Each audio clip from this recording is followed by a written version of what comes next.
God damn it. Check 1 2. Check 1 2 3. Check 1 2 3. Oh, I know exactly what's wrong. Okay, this will take 2 seconds to fix.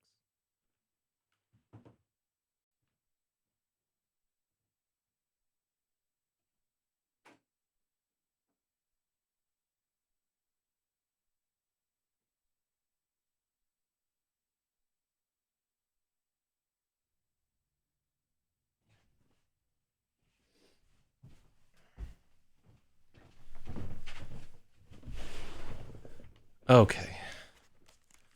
Was I right? Yeah, but way better than right. That's nice.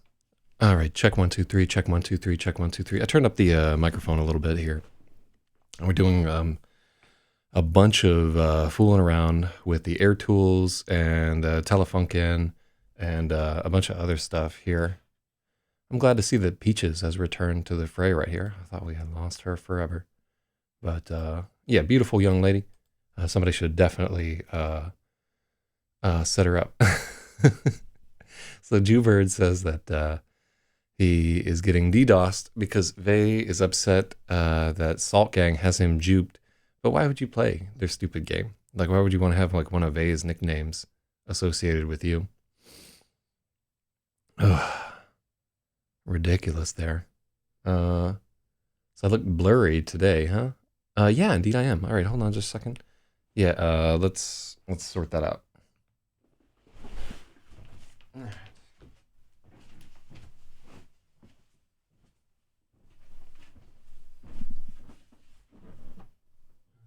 Let's see. Oh, that's why.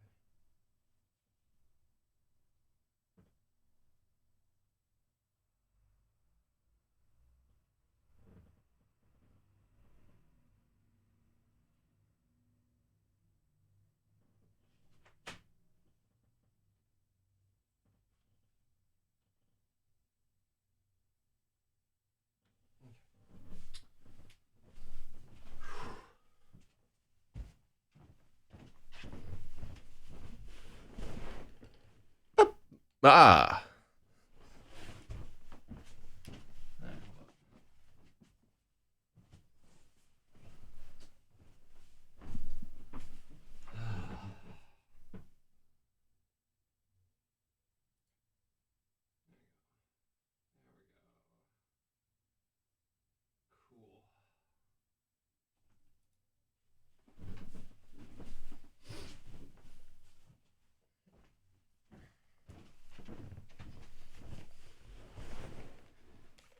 Cool. There we go. Yeah, back on it again. Yeah, I'm out here every morning, in all honesty. We never stop doing this. And I believe, up, there we go. So we started the morning with the microphone turned way too fucking low. And then we had the camera out of focus and I didn't have the right day and everything like that. It's just like a continual, every day it's out here. Mm. Mm. Wow, two Canadians going at it in the other chat. God, I love fucking LRH, man. All right, I have just one Niagen pill left after this. So Spathywah was saying that they were giving him aches and pains. That definitely tracks with how I was feeling. I was feeling like some weird aches and stuff like that. But it does seem to give you more energon.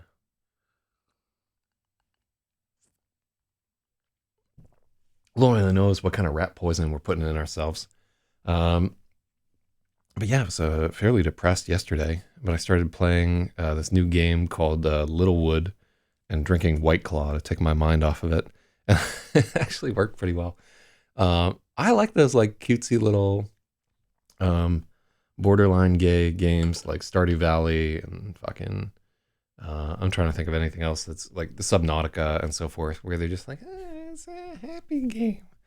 You know, there's no dudes like blowing off the top of each other's domes or giving each other dome or getting repossessed by their trailer home. Shots to free rat poison.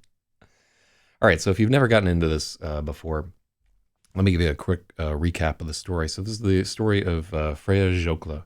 She's a young woman who's 16 years old, and her father died earlier that year, probably about 6 months ago, and she just has not been able to get through it on her own.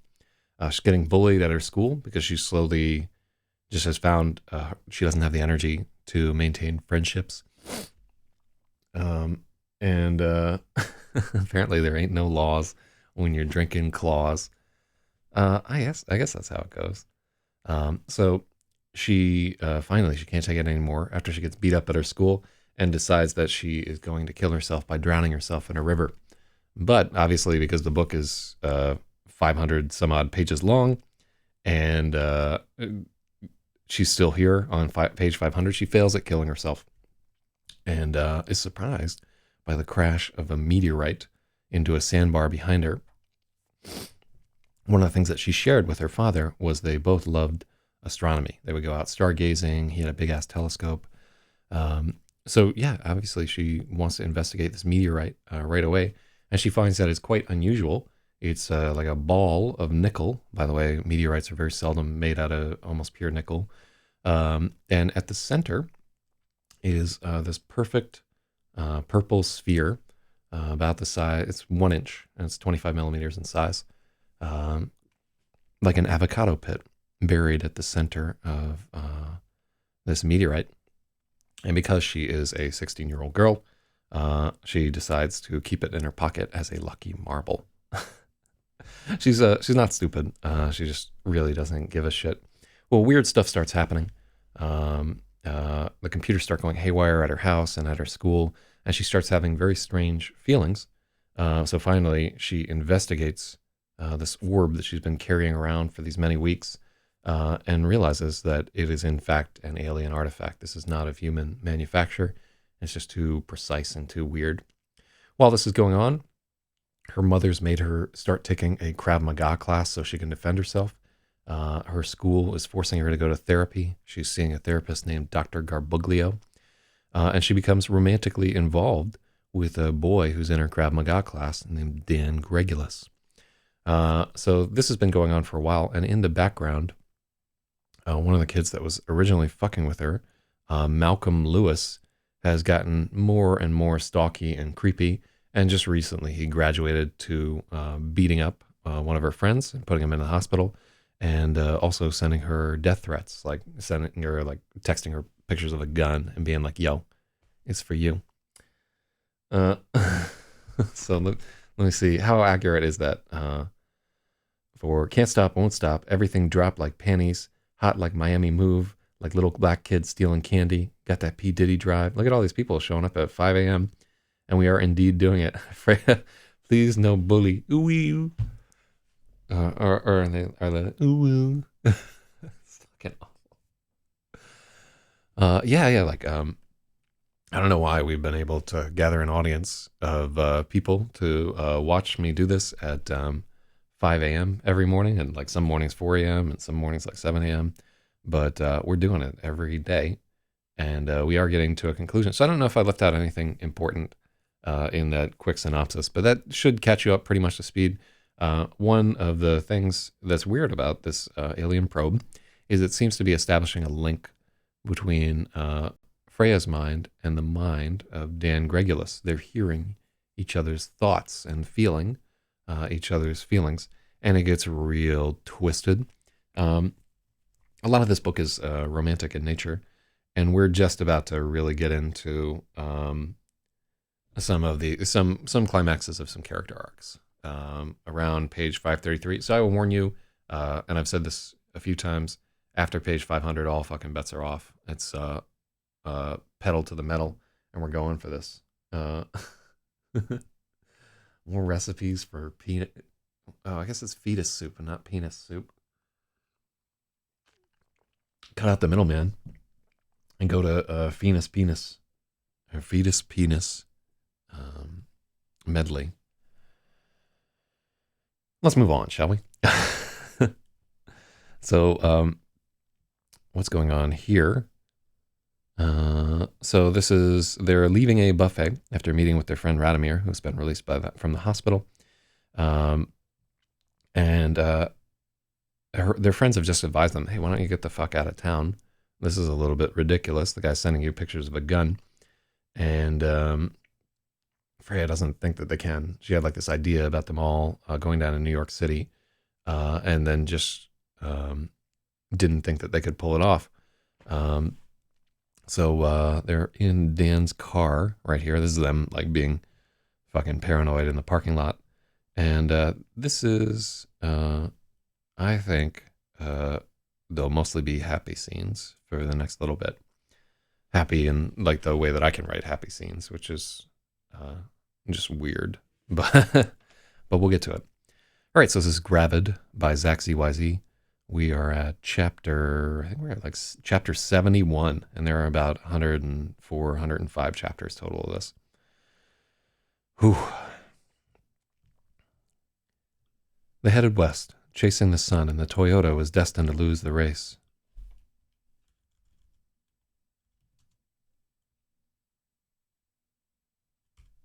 They headed west, chasing the sun. The Toyota was destined to lose the race. Freya held the star ball.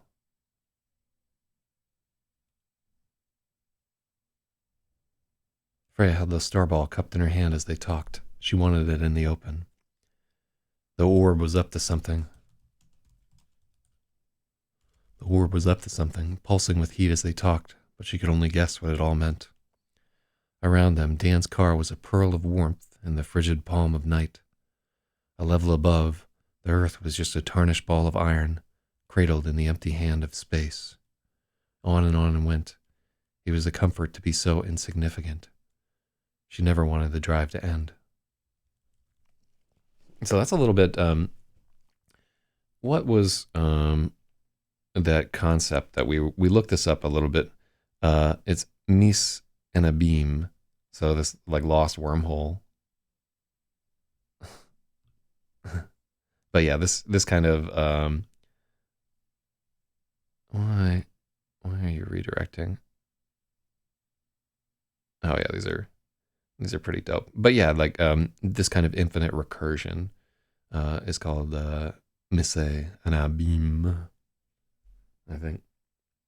Held the starball cupped. Let's take a look. Oh yeah.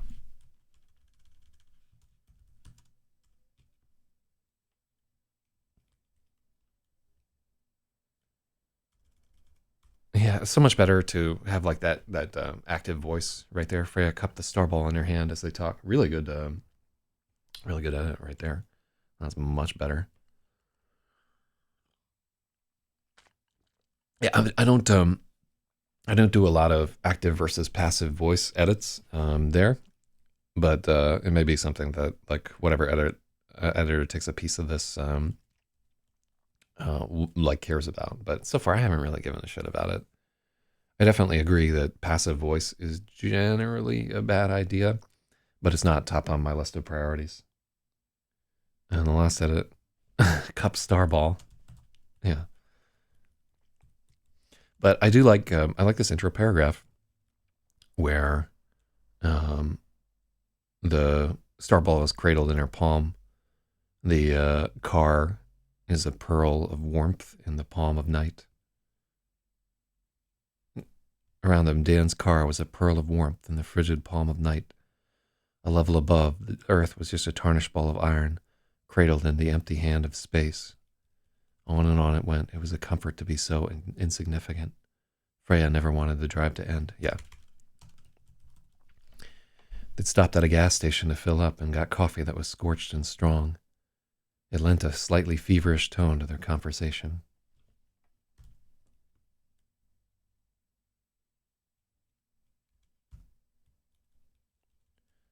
Fucking semicolons. Why? I know, right? We got to do it there.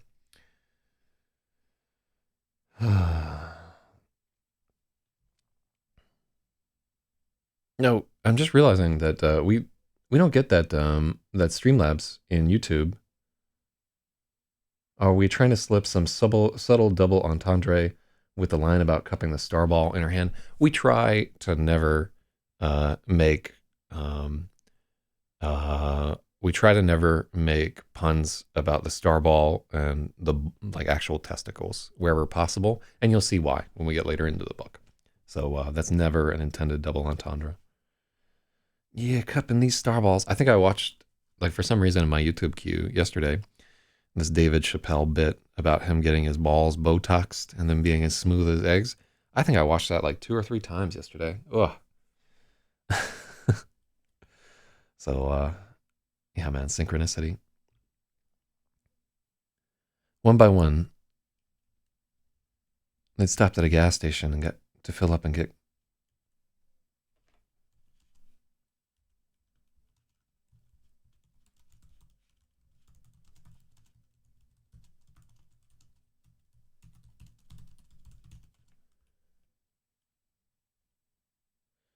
Okay.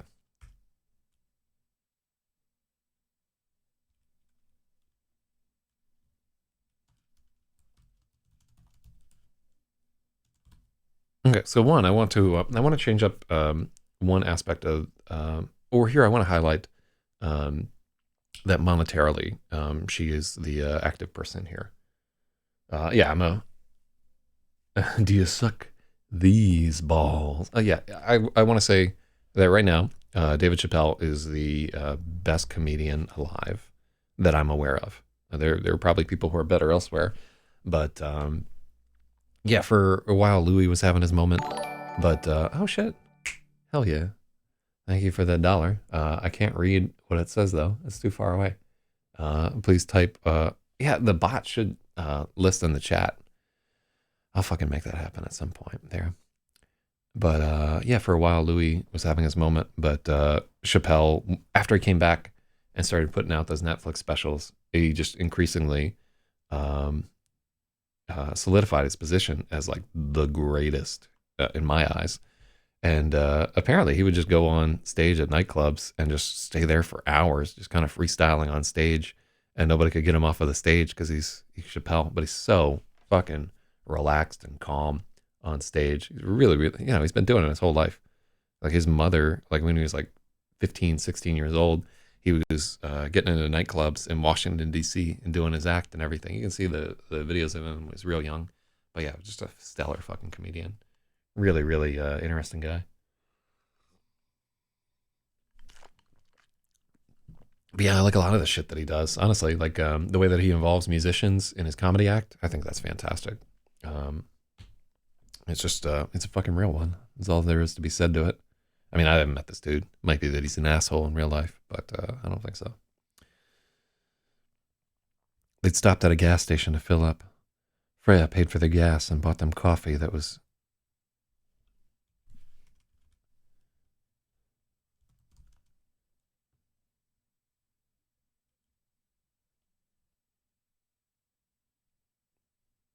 So he recently got caught stealing a joke from Owen Benjamin. I will tell you that that's a big no, right? He didn't steal the joke. He stole or appropriated the metaphor that Owen Benjamin was using, and he made it so much better that Owen Benjamin needs to just fucking thank him for fixing. Because Owen Benjamin's routine, if you watch it, was just like a fucking train wreck, right? It was just garbage. Owen Benjamin is not a solid comedian, IMO. Um, so Owen Benjamin had like this sort of half-formed idea and so forth. You can just go and watch the Owen Benjamin routine and then watch the Chappelle routine. I don't think he stole it. I think it's like a fairly obvious it's a fairly obvious premise to arrive at there. And if you watch the Chappelle bit, it is so much better. The delivery is better. The conceptualization is better. And it's funny, right? And Owen Benjamin is like a little bit more awkward. You can just tell there's something not quite right with Owen Benjamin. You know what I mean? So I don't think in this case it was really a stolen thing. We could A/B them. Let's do that on the other show. Try him now that he has. Oh no, I'm not offended at all. Fucking everybody can say whatever they want on this thing. You know what I'm saying? Like I'm just happy that people are here, and I just apologize that I can't always respond to chat like when we're deep in it right there. Yeah, that guy is just insane. You can. Uh, there's a fucking techno song that I used to listen to, and I think it had a clip from the X Files in it where it was like this guy who was like a pyromaniac, and this woman was just like he sweats gasoline, And that's what I think. You know, there's some people out there where they're fucked in the head, and hell yeah. Day 56.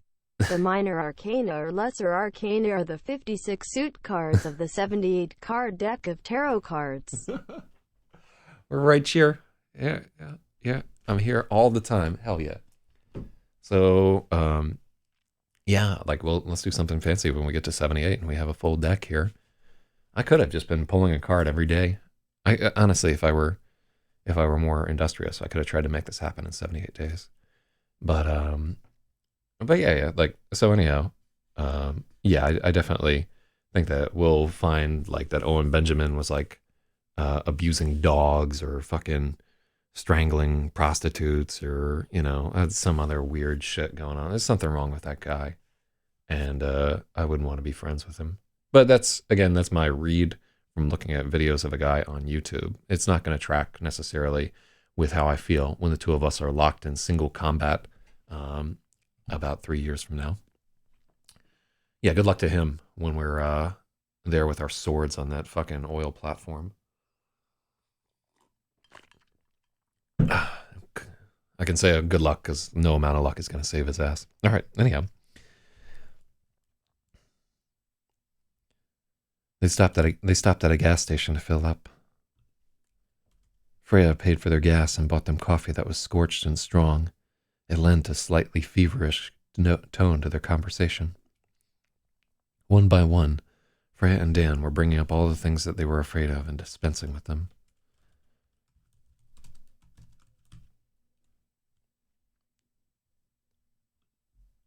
The black thoughts of murder, the guilty desires, all were brought into the open and cast away. I feel like if we want to do all we're...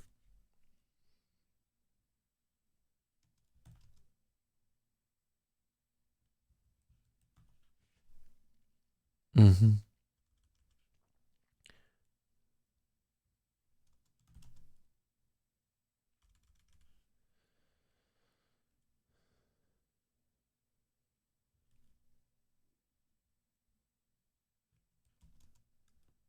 Black thoughts of murder and guilty desires were brought into the open and cast away.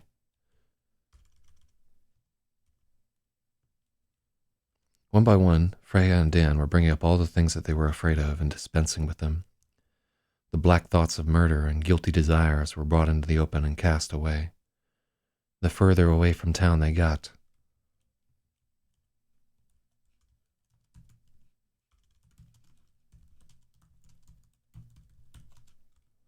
the further away from Silas they traveled, the lighter they felt. It was as if they didn't realize how deep their draft was until they started throwing things overboard.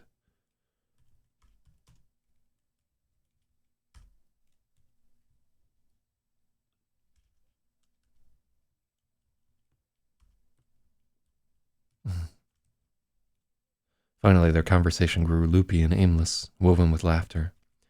The spaces between words grew longer, and Freya felt bare and unfettered.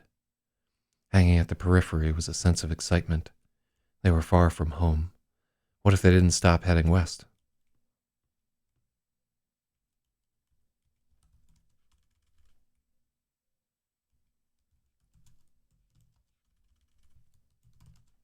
What if they kept driving west? What if they never went back? I think west is capitalized.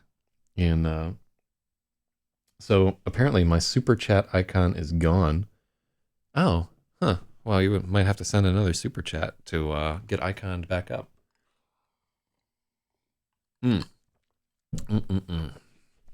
Just a thought. Oh, Lord. This scene is making me want to get back on the fucking road. We'll crash into Lake Ontario if we're not careful, Dan joked. They crossed the New Hampshire line. Ooh, I want to keep that.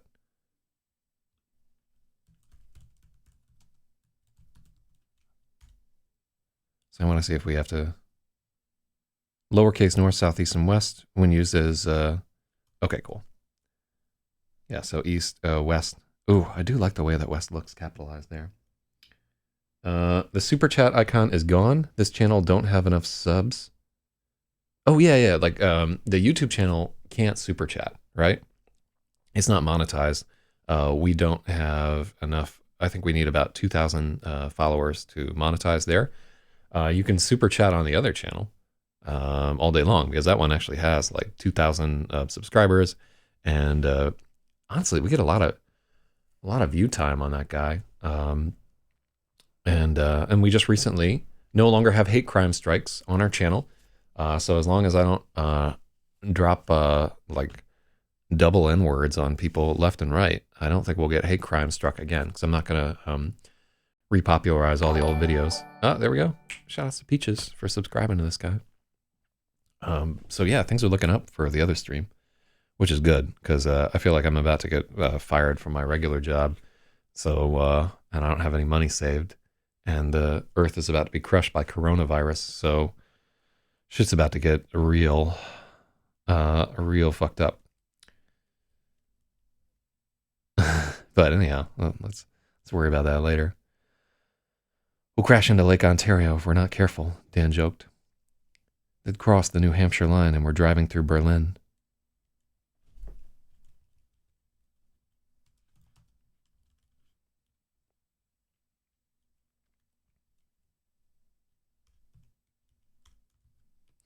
Even on a Saturday night, the little town was dormant. No one was out. They were driving on what? Mm-hmm.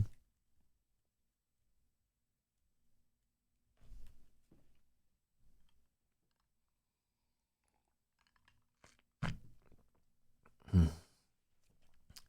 They'd crossed the New Hampshire line and were...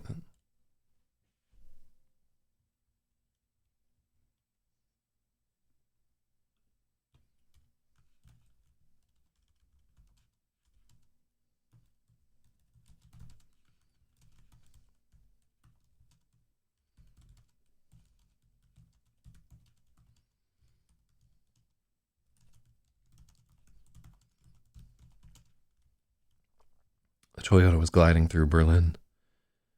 Even on a Saturday night, the little town was dormant. No one was out.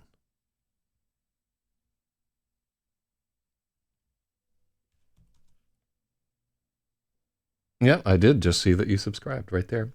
So when I've got a minute, what's my camera set up?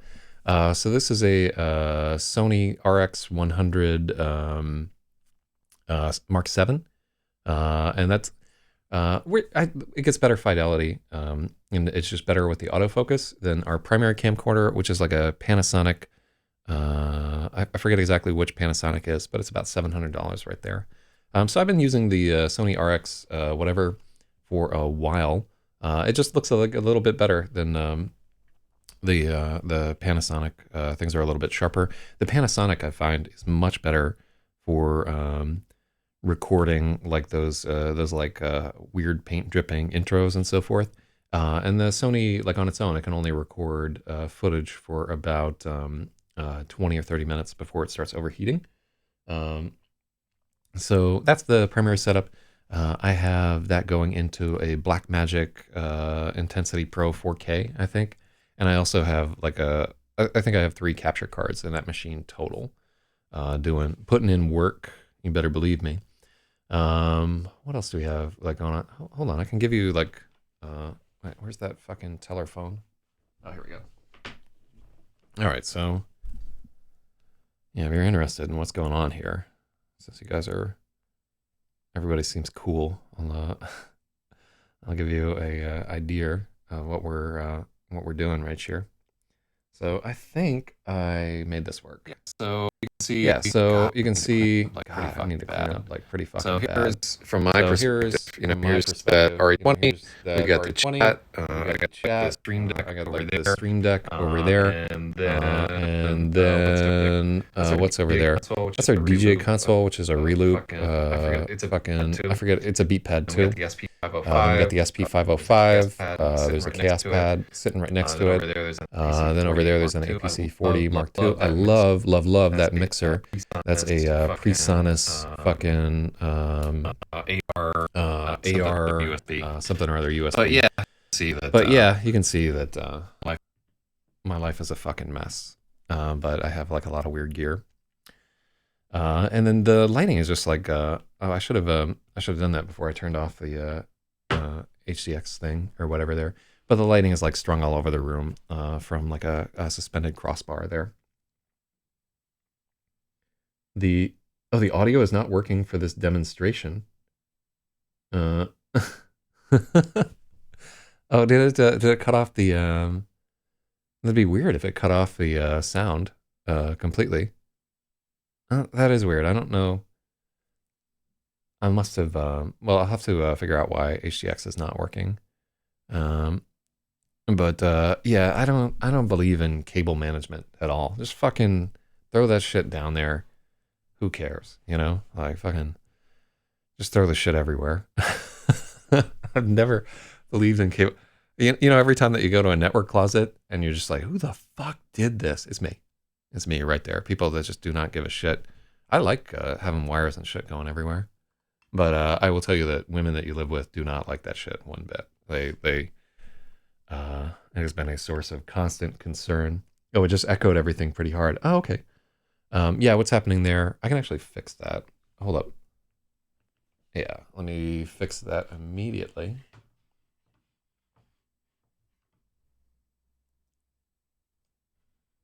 Okay, cool. So yeah, now that won't happen again the next time. Yeah, it's just by default, the audio sources on stuff are turned on, and you just have to turn them off in OBS. But yeah, I use OBS for streaming. I'm a big fan of it right there. Just about everything that I do is overkill, by the way. I think it's is one of my defining character traits. Whatever I do too much of it, and I don't see that changing ever. But let me see. Asmodeus equals Vey equals. I'm not getting involved in the fight between Juverd and Vey. Vey has to break some rules in LRH for me to zap him. Okay, so Vey says, I don't care enough to even bother. I know some people are trying anyway. I don't care about you enough to pack at you either. Though it seems like someone is. Color me surprised. Enjoy the Nick, dude. It's FNAT and a Nick. The world isn't going to end. I'm not going to risk. Have fun chatting. Going back to the game I play. Smiley face. So honestly, that's like a reasonable chat from Vey right there. Like some guy stole your nickname. It's like, okay, enjoy. Yeah, I don't like what I don't like what Jubert is doing there in the chat. So Jiro just says, be dope and do dope shit. Hell yeah. Hell yeah. All right, so I'm going to reset the topic here. Bam. Because I want to get Jira up in. There he is. I just set the topic to lure you in there. Okay, well, now that that aside is over, let's get back to editing here. I want to get through this chapter today. And I know the next few chapters are like really long and are going to need a lot of work.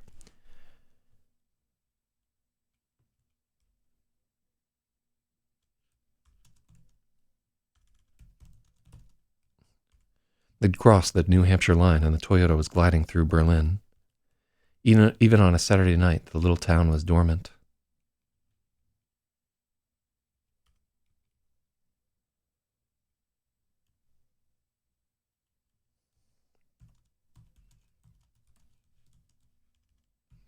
I feel like that just like ends kind of flat to me. Even on a Saturday night, the little town was dormant. No one was out.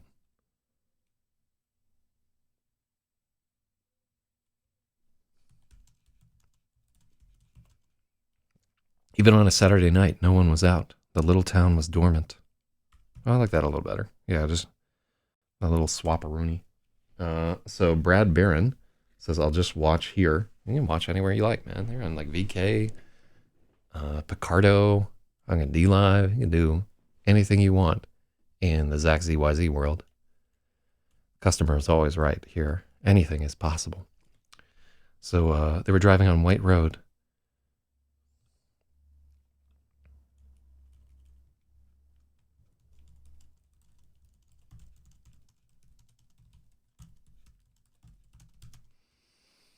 They were driving on White Road. Freya was just about to make a nerdy joke about it when the headlights illuminated a green reflective sign that said Dead River. She felt a seize in her chest.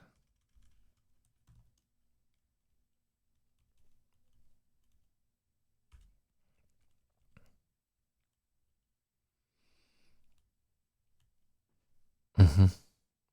Dead River. Oh, so the nerdy joke, she just like makes some aside about whites, you know. So whites are a monster in Dungeons and Dragons. They're, I guess the worst part about them, they're like basically more powerful zombies. And the worst part about them was on a successful melee attack, I think they had a pretty good chance to drain a level from one of your characters. Ooh, yeah, you don't want to fuck around with that. But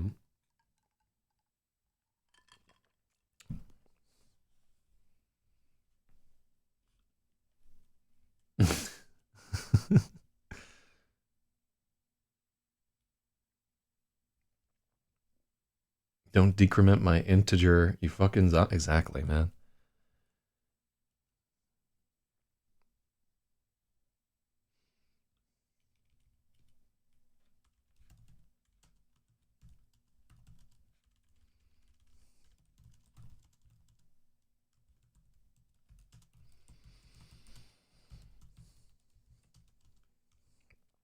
When the Toyota's headlights illuminated a green reflective sign that said Dead River.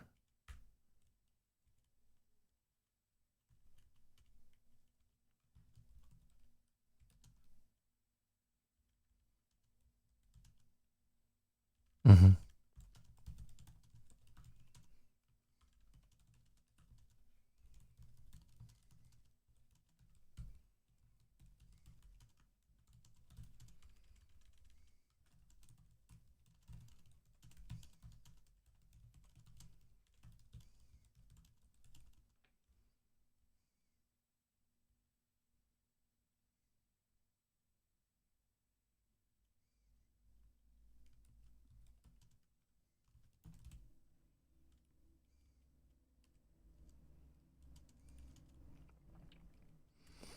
Freya's breath caught and she wondered if she was hallucinating. She checked the map on her phone. There really was a dead river. It was a tiny tributary of the Androscoggin. I have no idea how to yeah, like uh I really would love to get like an on-stream Dungeons and Dragons game going. Maybe I should work on that right there. Yeah, that could be like a decent way to promote some of my writing and so forth. Because I have fantasy novels like set in that world. I think I would be like a pretty decent, and I've got like the cameras and setup and everything for it here. It's just hard to find the people, man. I like try and find a group of friends who will commit to being on camera with you every fucking week, man. That's not an easy feat. Whew. So people would be down to participate and play and so forth, huh? Well, yeah, maybe I'd because I could definitely yeah, maybe it makes sense to do something um over like video chat or something like that. Yeah, I'll think about it. The way I play Dungeons and Dragons is weird, by the way. I don't use a lot of them fucking rules and whatnot. Um uh so Peaches says that she'll be on cam. So anybody that wants to get in on this, you have to have like a decent microphone. You can't have like birds in your house making all kinds of noise and shit in the background. You have to have like a decent headset and so forth. I'll post up the requirements. But yeah, like I've actually gotten like some campaigns written and everything that I'm interested in doing. One of them is called the Immolation of Iltran. It's about so this is actually kind of like a neat thing. The premise is that there is a city named Iltran on this high plateau that you can only reach from the east on this series of tall bridges that are on these sort of like big islands over this relatively impassable river.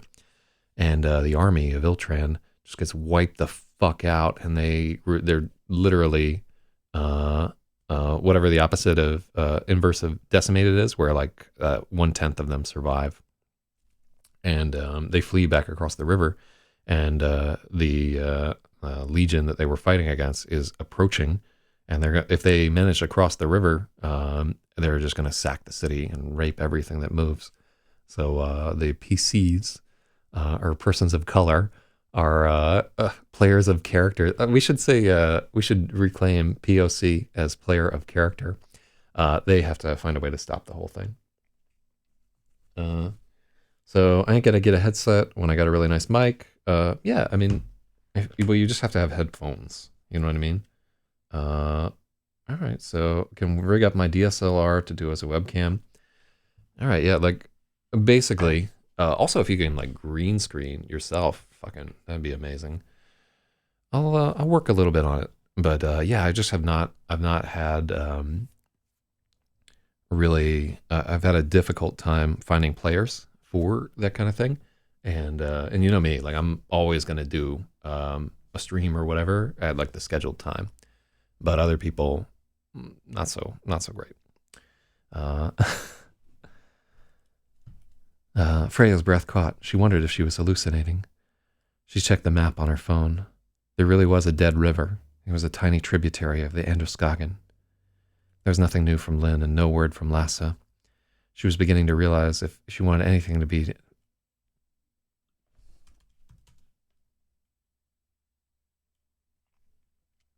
All right, cool. Yeah, Brad Barron, what's your regular nickname? I don't know. I can't remember like which chatter you are. I don't know if that's like supposed to be Jira or what there. But yeah, like we'll throw something together and try to have like a good time. You know what I mean? Like potentially Slut Machine or Peg Boy. I think Peg Boy was interested in playing Dungeons and Dragons, but her schedule's kind of tough. Yeah, let's get that fucking happening. And I'm just gonna write it off as this is something that I do to promote the show. And we'll do it on like a Thursday night. Oh, it's Lumberjack Brad. Yeah, welcome, Lumberjack Brad. Oh, you don't even know about all the other shit that we do. Yeah. Like, so this is this editing stream is kind of like the tip of the iceberg for our evil media empire. Wait, hold on. Oh, we can't chapter break there. Okay, so that's exciting, but let's try and finish this chapter tonight. No,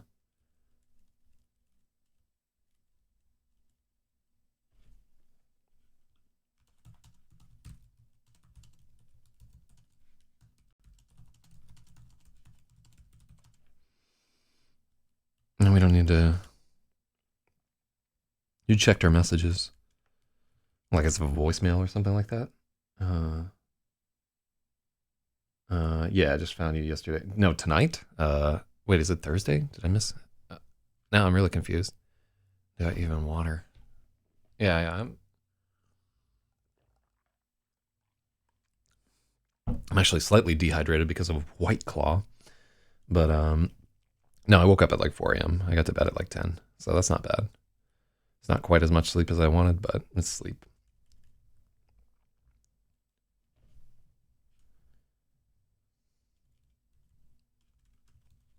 Freya was beginning to realize if she wanted tonight to be anything but driving aimlessly into the darkness, she would have to take the reins. I like this too. So I think this is just like a tiny little line where she's like, if I want tonight to be anything, I'm going to have to take the reins. I think like a lot of women will relate to this one right here. Like on their own, men just won't fucking do anything, right? They're just like, yeah, whatever, let's just chill or whatever. If you want something to actually happen, a lot of the time you have to like take the initiative and be like, we're going to go here and do this thing and so forth. And I know that like left to my own devices, I like won't make amazing plans or anything. 6 beers last night. It was a rager. Damn. Yeah, what's going on, Peaches? You seem like you're in a manic phase. Let's see.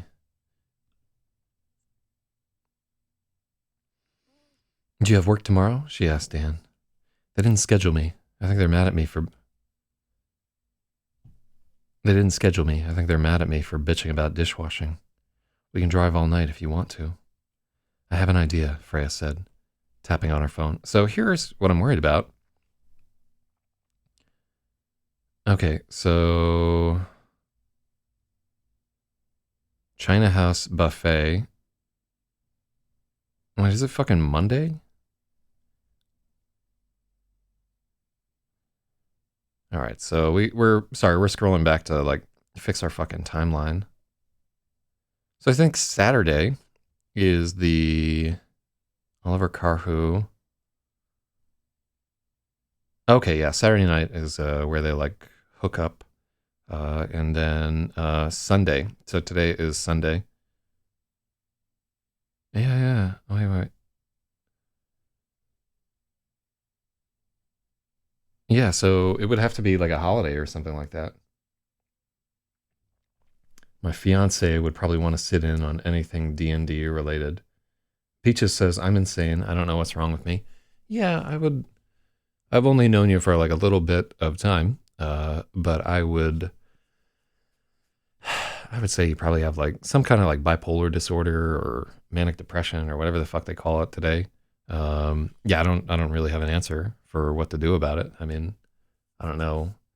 I've had some friends that have had good success with therapy, but yeah, I'm not qualified to make any determinator. But yeah, we know that you're crazy, and I just want you to know that we like you anyways as a person. You're totally welcome to hang out in our chat and so forth. We have lots of crazy people there. Everybody's a little fucked in the head, IMO. So yeah, we got to go back. Yeah, I'm seeing a problem with the days, right? Road to Bangor.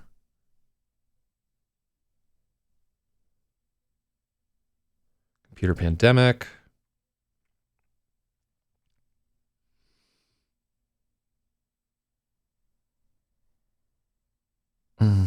Yeah. Oh, so I'm glad we did this. Oh, so Peaches says I smoke a lot of weed. Yeah, I don't think smoking a lot of weed is super helpful for people who are a little bit crazy. I just tell an incog that the other time, but like a lot of them just do it to maintain.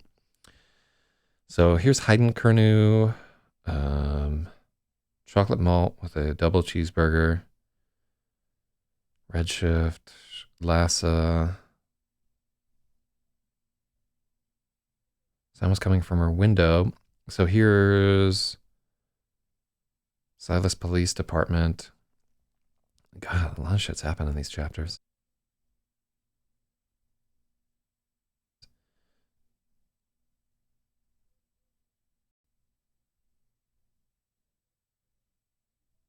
Okay, so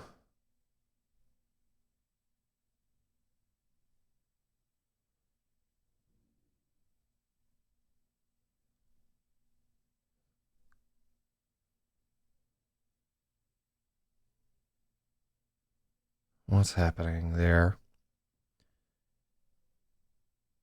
Yeah, so this is Friday right here, I'm pretty sure. I'm sorry to just be like scrolling through this whole thing, but I'm like figuring out what the fuck is going on.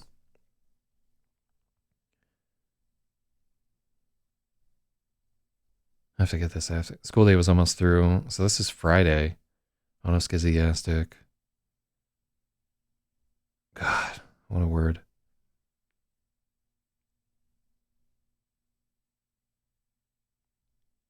So that's our getting home with Lassa, Adderall. Oh, and the graffiti. Okay, so this is Thursday night right here. Chapter. God, we had to go through 200 pages of shit right here. Ooh, this is rough. Yeah, we lost count of our days. No, that's not what I fucking wanted. There we go. Okay, so this is Sunday.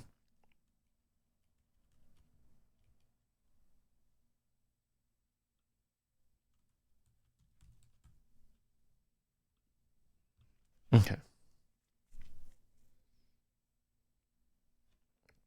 Did I have to duel Stephen King in single combat to get rights to writing fiction based in Maine? That yeah, like I can. He's an old man now. I can fucking take him on. But good lord, I'm nowhere near that level of prolific. He's so much more fucking successful at this than I am. But he also writes full time. Like he's like an 8 hour a day writer, and I'm like 3 hours is I think where I like start to tap out. If I wanted to do more, I would have to do like a session in the morning, write for like 3 hours, and then like at about 3 p.m., I would have to do a second session. And I'd have to have like almost no lunch whatsoever because like food makes me sleepy. Okay, cool. So here, what do we have here? So I had a general style note here. Take a sentence or two each day to describe what Freya is wearing and have an outside person describe the wardrobe for her. I think this is a pretty good idea that we have here.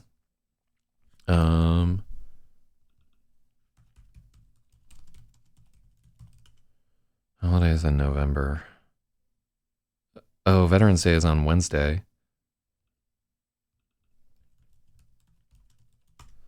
Yeah, these dates are just not going to fucking add up. That's on November 11th.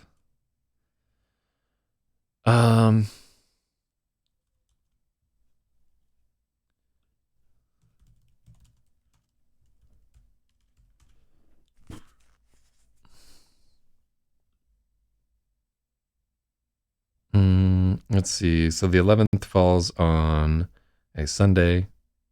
Oh yeah. Okay, so let's make a note right here. Because okay, here's what we need to do. Oh, so yes, I already went and made a note that this was Sunday.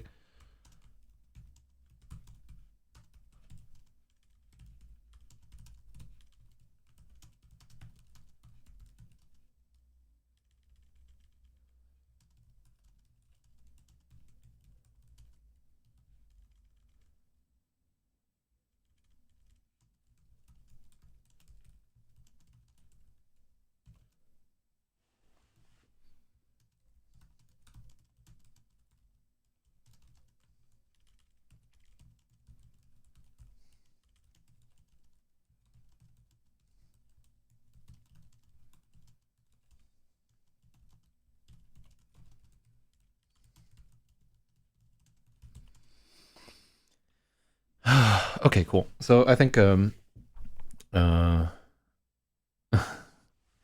that in your pipe and smoke. By the way, at the end of when I complete this fucking story, my plan is to go to Amsterdam and get super fucking high on weed and like just smoke a gang of weed because I only get to smoke like about once a year. I'm writing like every other day. Like I don't like anything that lets me not write the next day, and usually I feel too dumb after smoking like a ton of pot to write the next day. Maybe I should just like try and day trip or whatever. I think even then I feel like too fucked up to.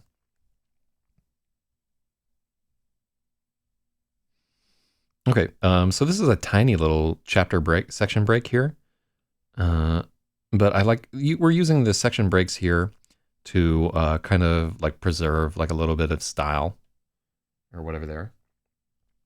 How many pages have we gotten through here? So 1, 2, 3. Yeah, 3 pages. 4. Oh yeah, 4, 5. So potentially, let's consider a chapter break here. Oh, I want to keep that.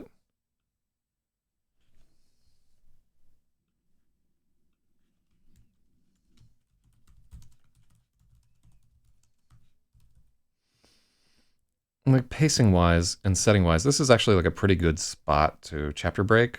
1, 2, 3, 4, 5, 6, 7, 8, 9. Congratulations, you just became a chapter break. Just like that. That's all it takes to become a brand new chapter in this motherfucker. Okay. So a new chapter 72 is born. Pacing wise, that's like a really good spot to break it up. Okay. In this formatting, where I have the first paragraph of each chapter left justified, and then I have an indent on every subsequent one. This is not a standard manuscript. This is just the way that I do it. Oh, and just our manuscript just became 800 pages long. I'm just putting it out there. What the fuck are we doing? So this is a real inn in Vermont, I think. So the Rabbit Hill Inn was another hour to the west, just north of the Connecticut River. It was a campus of several 19th century buildings.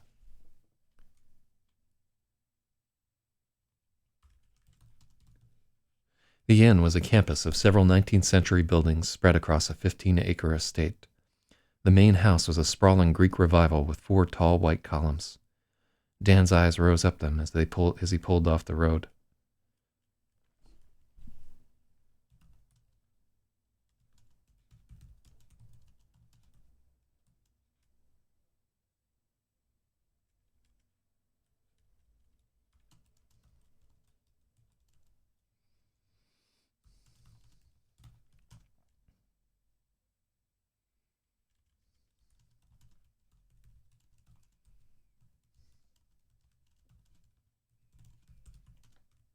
As he pulled the Toyota into the parking lot. Fancy, he said, his eyes a little wide. Freya smiled, but it really was. Oh, yeah.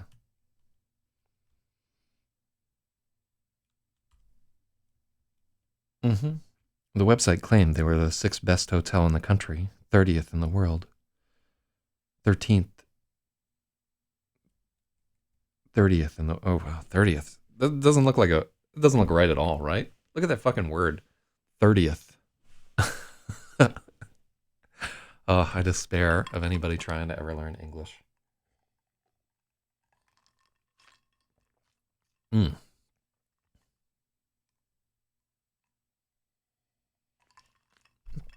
shit. China is demanding an apology for a coronavirus cartoon. Oh, it's just their flag with a bunch of coronaviruses. And it's on Infowars.com right there. I think it's a good cartoon.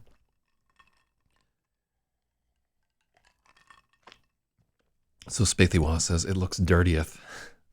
I feel you.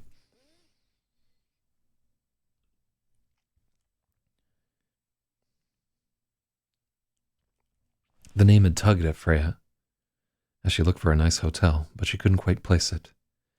As they walked up the path to the main entrance, they passed a carved wooden sign that said the Rabbit Hill Inn, and at once she remembered.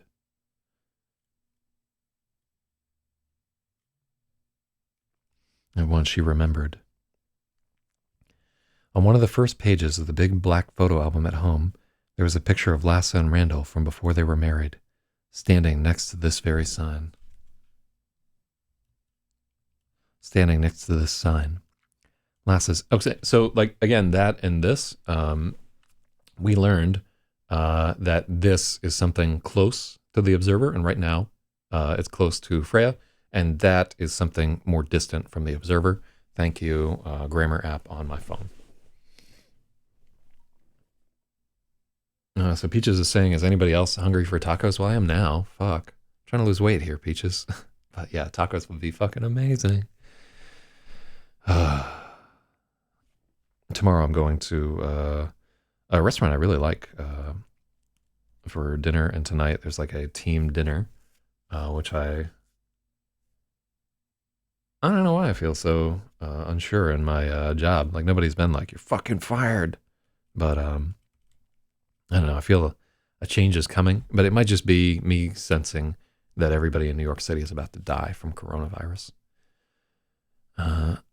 So Peaches says, I like men with something to grab onto. I just feel better if I'm not fat. I don't like being fucking fat. I don't like the feeling of carrying extra weight. And I don't think I ever get skinny. I'm always about, I think 200 is like the lowest I can go reasonably and maintain. And like me at fucking 200 pounds is still not skinny. I'm 6'2", so that's like still a little bit into obesity. But where I'm at right now, like 220, that's too fucking fat. I gotta work on this shit. I'm gonna bike to work today. So this is one of the first pages of the big black photo album at home. There was a picture of Lasse and Randall from before they were married, standing next to this sign. Lasse's hair was almost to her waist, and Randall had a ridiculous push broom mustache. They were dressed for a formal dinner. Let's Google if this is right. Uh,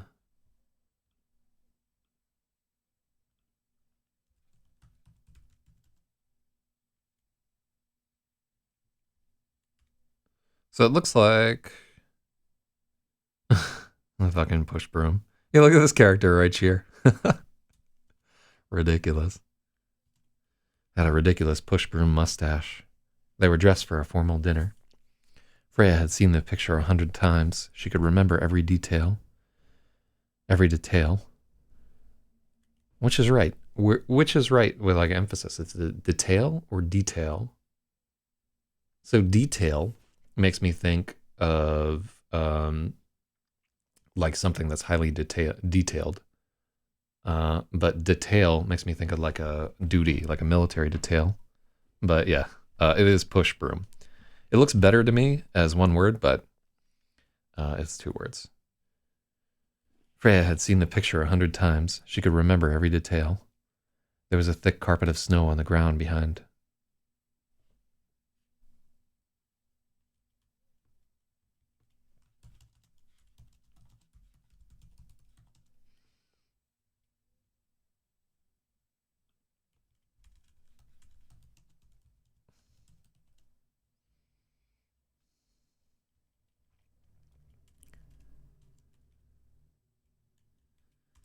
In the photograph, there was a thick carpet of snow on the ground behind her parents, frosting the top of the sign with a divot melted on either side by the lights. Randall was smiling like he just won the lottery, and Lassa was looking up at him, something young and raw in her face. That was 20 years ago, and now she was walking past the same sign. Her steps weighted with a sense of melancholy inevitability. Ooh, are we allowed to say that? So writer Lee says, hey, the story looks interesting. What's it about? So this is the story of a young woman who finds a meteorite that allows her to read other people's thoughts, and they in turn can read her thoughts and feel the sensations of her body and like see through her eyes and taste with her mouth and so forth. It's a story about connectivity between people, and it gets super raw. So this is about 800 pages long. We're at day 56 right now. We're editing page 535. We're hoping by the end of March to be through all 800 pages of this and have a completed work. Yeah, if you want to check out everything that we've written so far, it's available complete or not completed, but like all the chapters that we posted so far are at www.zachzyz.com. That's my website. You can download all of my books for free there. They're available in EPUB and fucking the Kindle format. And yeah, I like make an okay salary at my other job, and I just don't charge for books. Like I believe in information wants to be free. But yeah, we've been doing this for 56 days straight, as you can see up here at the very top. And we will continue doing this every day unless I'm dead or in jail. So that reminds me, I should record a voice intro and put it in the description and play it at the end of the intro. That is fucking genius, Spathywa. I really like that. We could take out the long ass. We could take out the music part of the intro, or maybe just have the. Yeah, I'll work on it. I think that's a really good idea. I would like it with like a like scrolling type thing. Yeah, I'll do a little work on the introduction because we're going to do this for another 30 days. So that would pay some dividends right there. I think that's a really good idea. Anyhow, yeah, this story has a lot to do with depression and sort of how close can two people really be and how differently do people actually see the world. And it's one of the first long stories that I've written with it's absolutely the first long story that I've written with a female protagonist. So it's a bit of a stretch for me because it's like written as a 16-year-old girl. I have never, to the best of my knowledge, been a 16-year-old girl. Normally, I stream this. This is the bulk of what I'm streaming lately on like Twitch and YouTube and so forth. I used to do a science fiction panel discussion show, but it's been a long time since I've done one of those. I didn't get a lot of traction. I think they're all on my website there. Mm. But yeah, I'm not super famous as a writer, but the quality is fucking there. I will stand up for that work. Everything that I've published is super solid. And I think we have good reviews on both Goodreads and Amazon and so forth for just about everything. And one thing that I've been pretty religious with so far is not putting up fake reviews or not. I've been playing the writing game 100% legitimate. I haven't done any of the shifty shit that normally I would do. So yeah, I like it. Uh, so Peaches says, "Let me voiceover read your book. People pay me to read for them. I got a great voice." Well, I bet you do, Peaches. I am actually looking for somebody to record Hawks at the Diner. So if you go on my website and read Hawks at the Diner, I think that should be read by somebody with like a very strong female voice. So feel free to narrate the audiobook, and I will pay you a royalty off of audiobook sales for it if you are the audiobook narrator. I think I pay scale, but I can't pay up front. Is the whole thing. It would have to be off of royalties, which may be fucking nothing. I don't know. The book doesn't sell a lot right there. So I know what you mean by writing in a different gender than yours. I tried writing in a male POV, but since I am a woman, it felt very weird. Yeah, it's very challenging. Like you really have to question a lot of your basic assumptions, and I think you grow a lot as a person from trying to see from the other sides. So yeah, I'm a fan. Like one of the best parts about writing is like having to stop and consider how you really feel, what the world is really all about, and I'm a fan of it.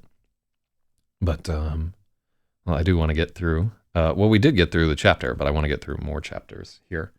So Peaches says, "I don't care about the money." Oh, well, that's good, but I'm still going to pay you. Like if you do work for me on a project and it makes any kind of money, I will pay you. So just FYI, yeah, feel free. You can download the book on my website, Hawks at the Diner. I will tell you that I'm looking for that woman to have a very powerful voice. I want her to come across as a very strong narrator, because when you read the book, you'll see she does not take a lot of shit. That book is only 40 pages long. So if it was your project to narrate it, you could do it in like an afternoon. Trying to support me. Well, thank you. Yeah. Thank you if you find the time to do that. It's something that I've wanted for a while. Also, for Hawks at the Diner, we want to get, I think I'm going to get, Eraser has promised that he will learn to play Eggs and Sausages by Tom Waits on an electric guitar. And we're going to record a cover of it for the start of the intro of that thing. Because Eggs and Sausages is absolutely my favorite Tom Waits song of all time. And he's got a lot of good ones right there. I fucking love Tom Waits. But, okay. Let's get back to it. Yeah, that would be fucking thrilling if you put that out there. You can also record, if you have like a decent camera or something like that, and you want to do a video recording of that on there, I will absolutely like put your video on the channel or whatever, and we'll shout out and link to whatever project you're working on. But yeah, Peaches has always struck me as a real one. So good luck with that there. It's hard. I've been meaning to record that audiobook for a long fucking time. I think there's somewhere on my channel there's a stream of me reading it, but I think it's turned off at the moment. So in the photograph, there was a thick carpet of snow on the ground behind her parents, frosting the top of the sign with a divot melted on either side by the lights. Randall was smiling like he'd just won the lottery, and Lassa was looking up at him, something young and raw on her face. I really like this description of her parents right there. We only get to see like this idealized version of her father the whole time, because it's all from this character's point of view, and she has forgotten like a lot of the negative things about her father because he's died. We're not doing one of those like hackneyed "I can't remember your face" scenes, but so that was 20 years ago. That was 20 years ago.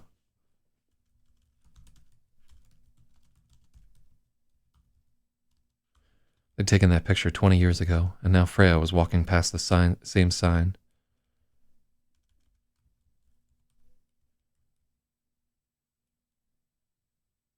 They'd taken that picture 20 years ago, and now Freya was walking past the same sign, her steps weighted with a sense of melancholy inevitability. She'd been drawn to this, pulled into this cycle.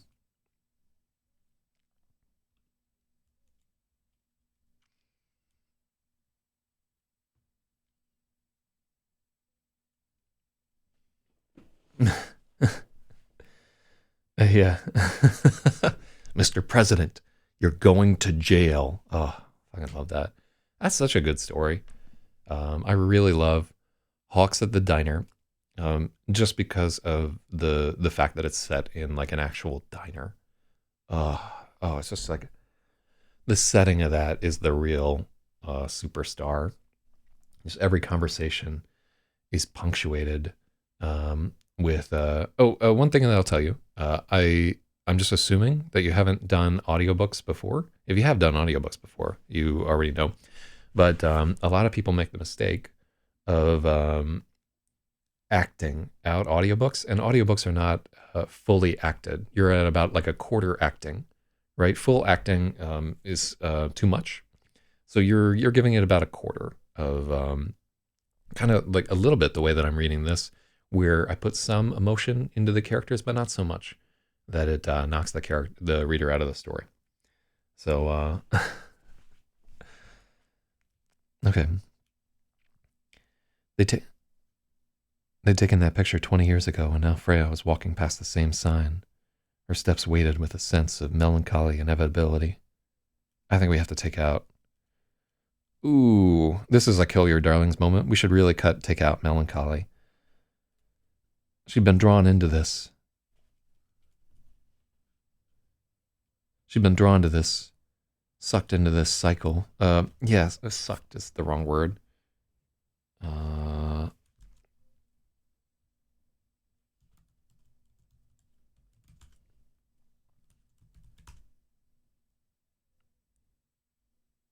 Engulfed. Drawn into this cycle. Elicited, conveyed, drained into this cycle. Yeah. Pulled is not right.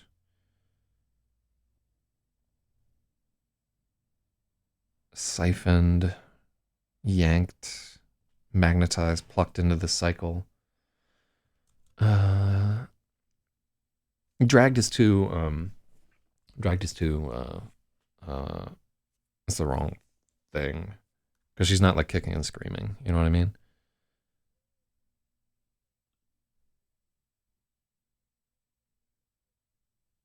I like baited a little bit more, enthralled, enticed into this cycle, invited. I love inveigle, but it's the wrong word here.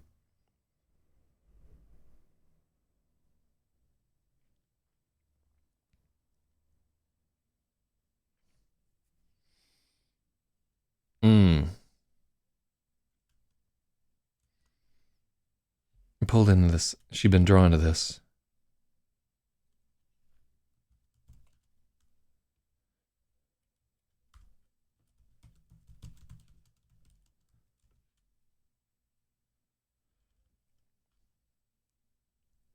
She'd been drawn here.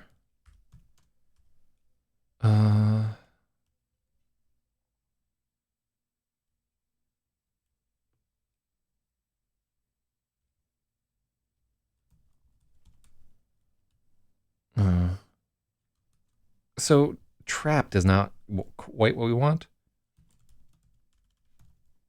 Caught. Oh yeah, captured in this cycle.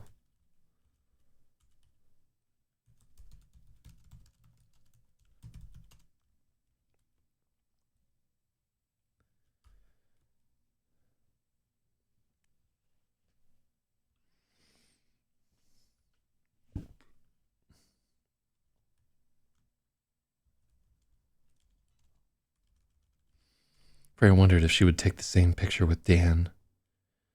It felt almost like she was stealing something.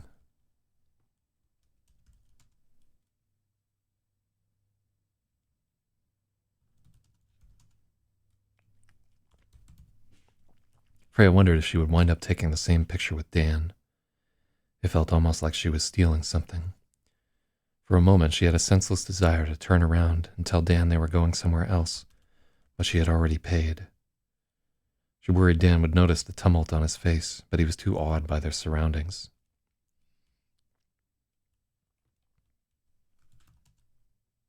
Mm-hmm.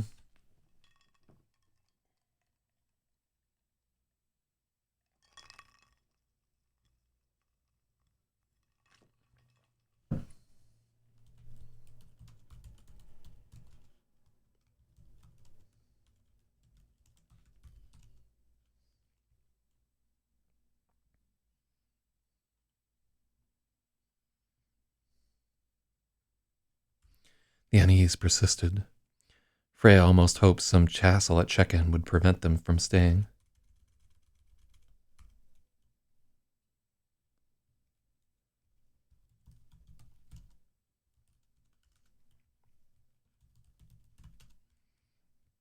But everything was arranged. She'd put the room in Dan's name because he was 18, and the clerk checked them in with so much as a raised eyebrow.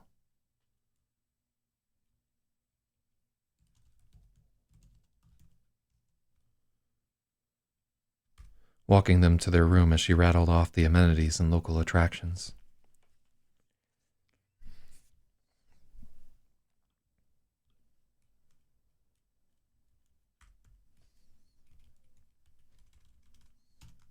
Mm-hmm.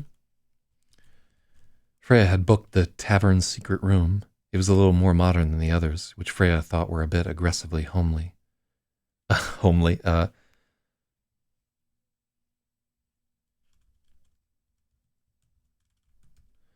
which Freya thought were too aggressively homey. The room was all birch and leather. There was a giant whirlpool tub and a gas fireplace.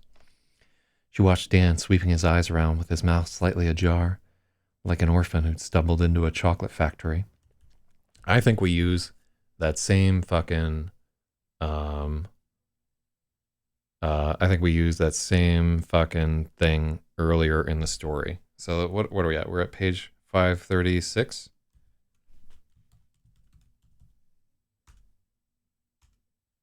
Here, we want to go back. Oh, there's more chocolate. Wow, there's a lot of chocolate in this story. Okay, so chocolate factory, chocolate malt, chocolate, chocolate, chocolate, chocolate, chocolate, chocolate, chocolate, chocolate, chocolate, chocolate, chocolate, chocolate, chocolate. Okay. So now we got to go for orphan. Only 2 in the book. Yeah, so somewhere else we used like I think we refer to him as like a stray cat. That's no, nobody said chocolate at all. I think earlier we referred to him as like a stray cat. I just wanted to make sure that I wasn't doing the same thing.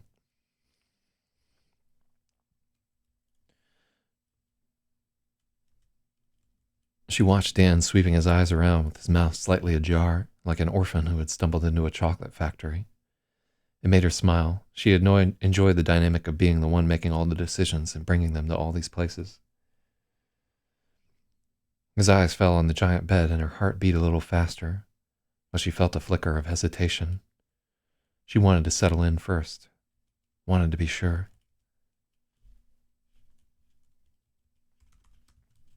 Let's get dinner, Freya suggested, and she could see a little relief in his eyes. Maybe he wasn't ready either. Maybe it was something you were never ready for. They went on a little tour of the grounds. The whole place was done up in a rustic style.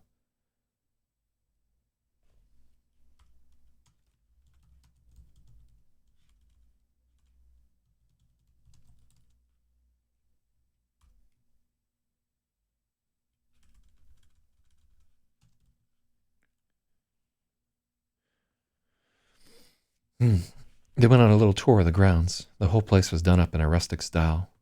The furniture was hardwood and warm reds and burgundies. The rabbit motif was everywhere in paintings, carvings, and cross stitches. So this is a real place. Like you can really go to the rabbit. Oh, I should take. Oh, oh, I'm gonna take my I'm gonna take somebody to the Rabbit Hill Inn. Absolutely. Oh, that's what we're doing. Yeah, we're going to upstate Vermont. We're gonna chill there.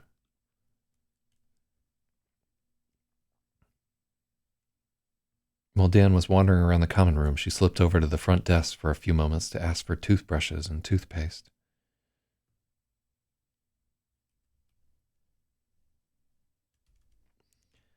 The clerk offered to have them brought to the room, and on impulse, Freya made an additional request. She was smiling as she rejoined Dan.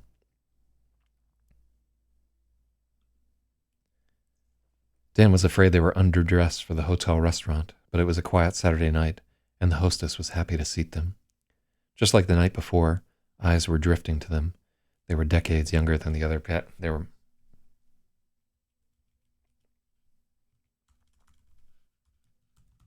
much younger than the other guests. They were brought The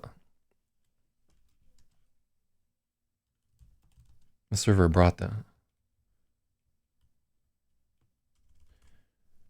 brought a loaf of hot oatmeal bread and cinnamon butter with glass mugs.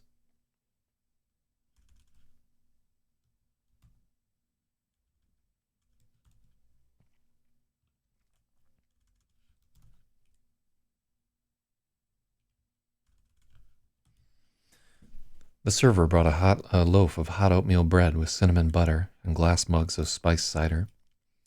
Snow was falling outside. The fireplace was blazing.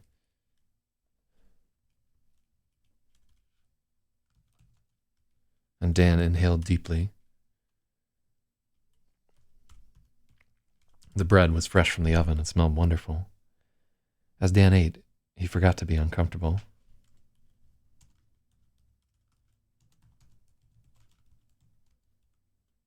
As he ate, Dan forgot to be uncomfortable.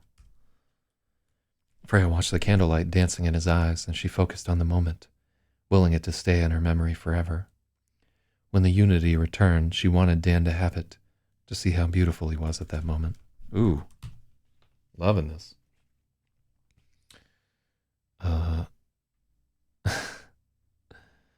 The bread barely whetted their appetites.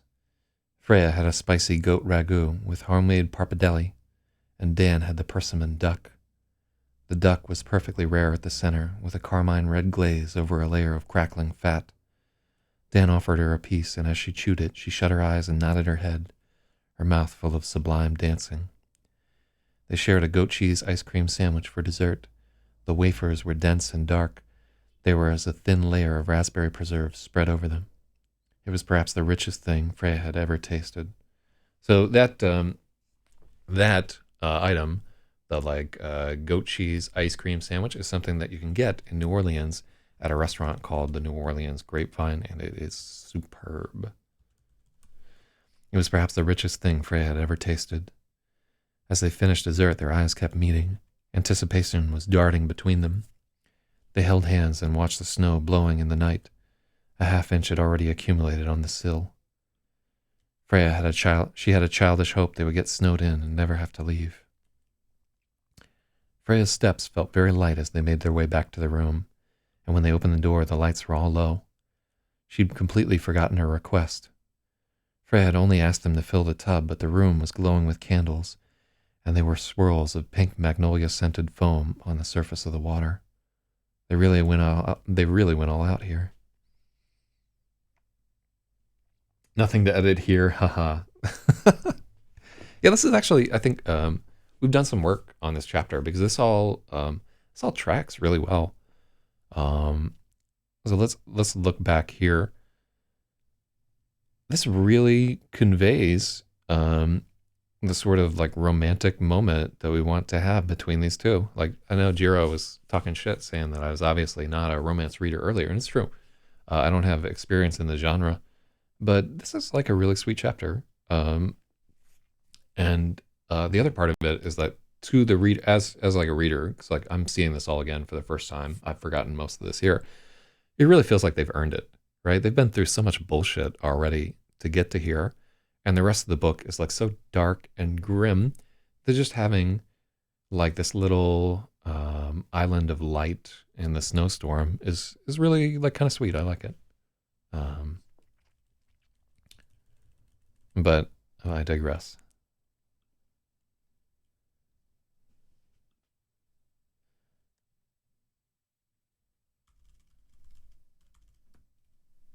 Dan had an expression like he was about to crack a joke, and she raised a hand and put a finger over his lips. They were impossibly warm. His eyebrows raised, and she smiled at him. No words. They had talked enough. Freya walked to the tub and began to remove her clothes. Oh yeah, so yeah, avert your eyes, young. If you're under 18, good for you. You know. Freya walked to the tub and began to remove her clothes, taking off her sweater first and neatly folding it. For a moment, his cheeks colored.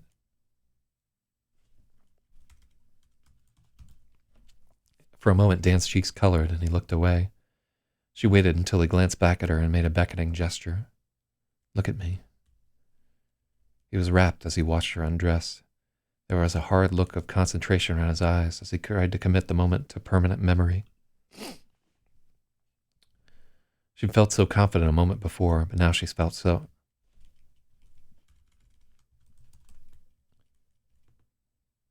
Freya had felt so confident a moment before, but now she felt unsure about everything. Her breasts were too small, her hips were too bony, her butt was too flat. He was gorgeous, and he could do so much better. What the hell was he doing here with... Dan was gorgeous and could do so much better. What the hell was he doing here with her? She thought Freya fought against the shy desire to turn her face away, telling herself she knew better. She'd felt what he felt, wanted what he wanted.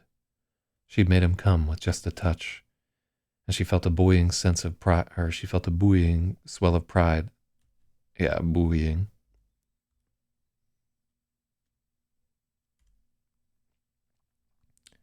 And she felt a swell of pride at the thought. She ran her hands down her breasts, along her sides, and across her hips, stepping out of her panties, and he made a wounded noise.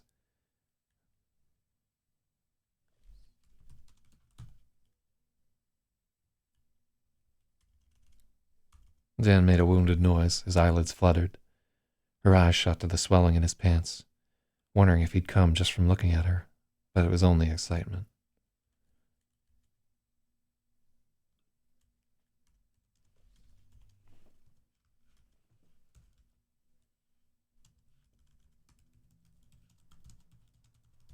Almost, but not quite.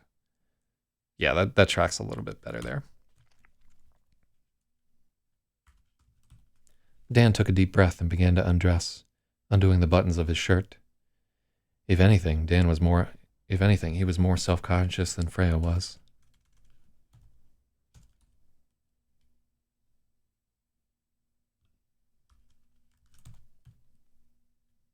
Da, da, da.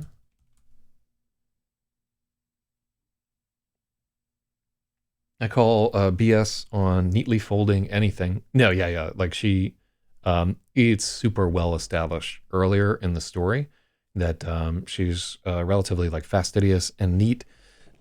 And it's also something that has been beaten into her by her mother right there. Oh, shout outs to Vesper Pompano, 72.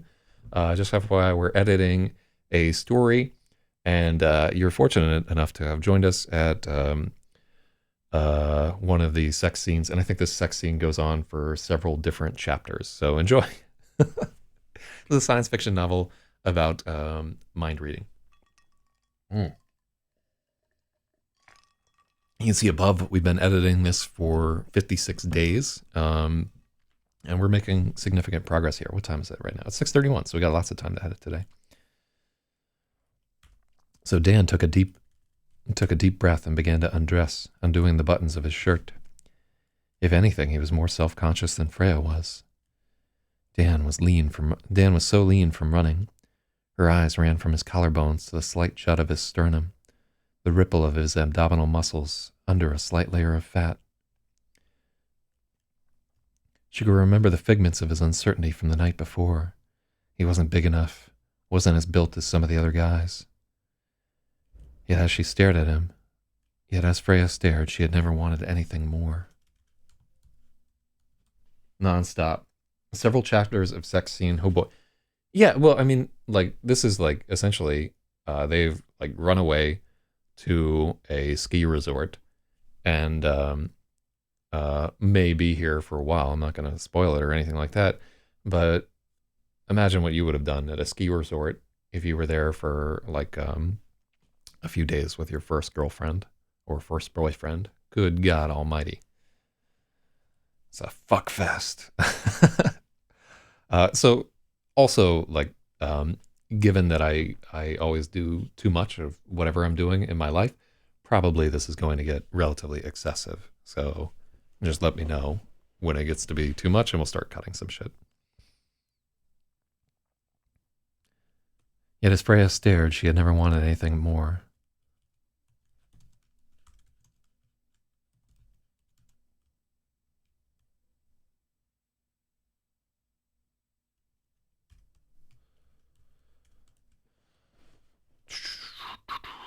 Dan was so lean from running.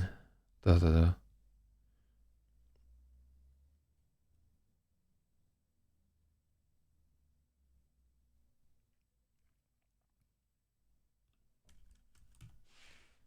as Freya stared at Dan, she had never wanted anything more. She wanted to run her hands over every inch of him. He was undoing his belt. Her eyes were drawn in like a whirlpool.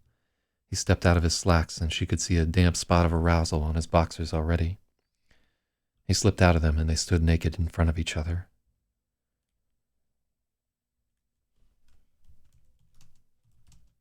Freya had felt so adult earlier, booking the hotel room, eating dinner with the older couples, but now they were young, with no idea what they were doing.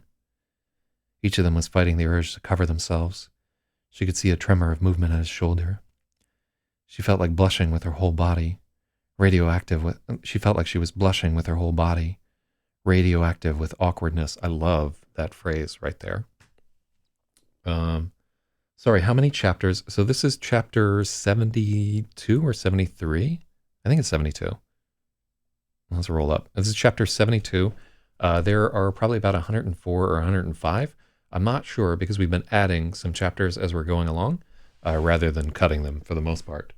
So I can hear the smooth jazz saxophone in the background. Hell yeah. Shout outs to Kenny G. Actually, there's a section earlier in the book where Kenny G is mentioned. So Ken Genius. Right there.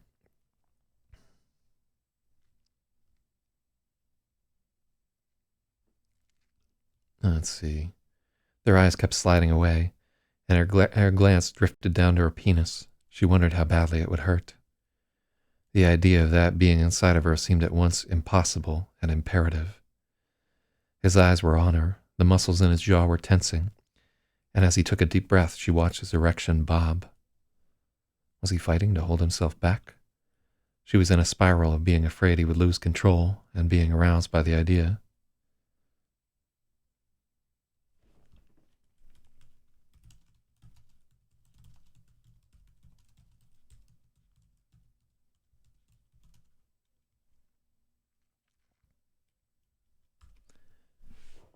Was he fighting to hold himself back? All right, so that Freya was in a spiral of being afraid Dan would... she doesn't need to be in a spiral. It's...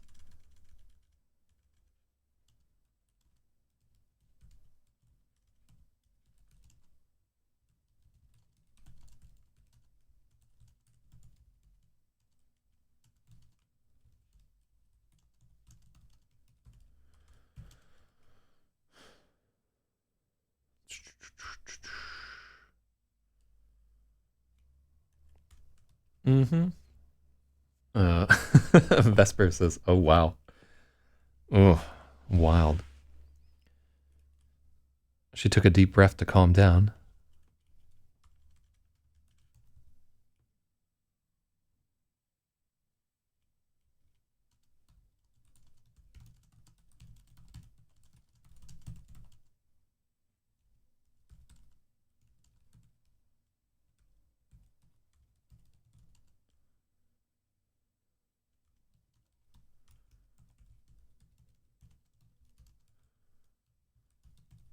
Acknowledging their awkwardness. It was stupid to be so anxious, yet they were. Whew. I really like how we have framed this so far. Like, it's a little unrealistic, understandably, but I mean, this is fiction, you know. Their eyes met, and they tilted their head. Ooh, their eyes met, and they tilted and...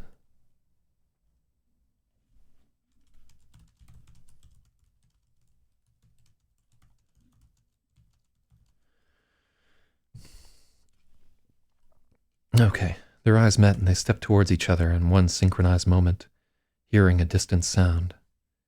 It was the harbinger of unity. The deep breaths seemed to ripple on and on. They were hearing it through two sets of ears, taking it in through two sets of lungs. They let the breath go together, and in its place was a hollow feeling of relief. The desire to return to unity had been with them every moment since it was broken, and now they had it back. At last. It was delicious to become one. They stepped forward again.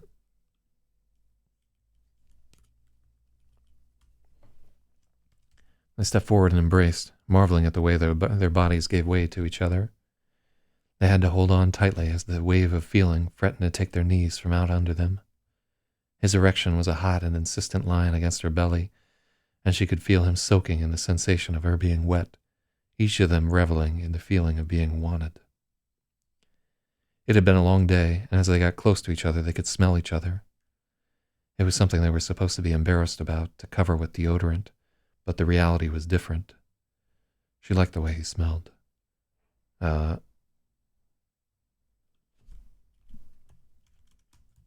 Freya liked the way he smelled. She wanted it all over her. They were drawing a breath, and he was drawing her in. Her heartbeat quickened to match his. She could see his pupils growing larger. Everything was coming into perfect focus. A base animal thing. Oh, welcome to the stream. Pralin Chen, 81. Real talk. It's a good year right there. Shout out to 1981.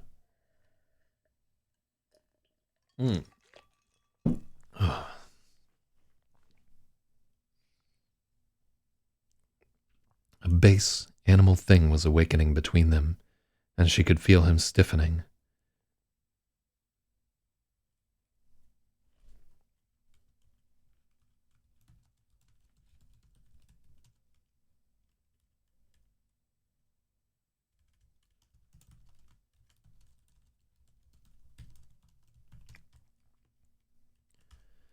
And she could feel him stiffening. Even Dan was surprised by it. It was a new feeling, harder than hard.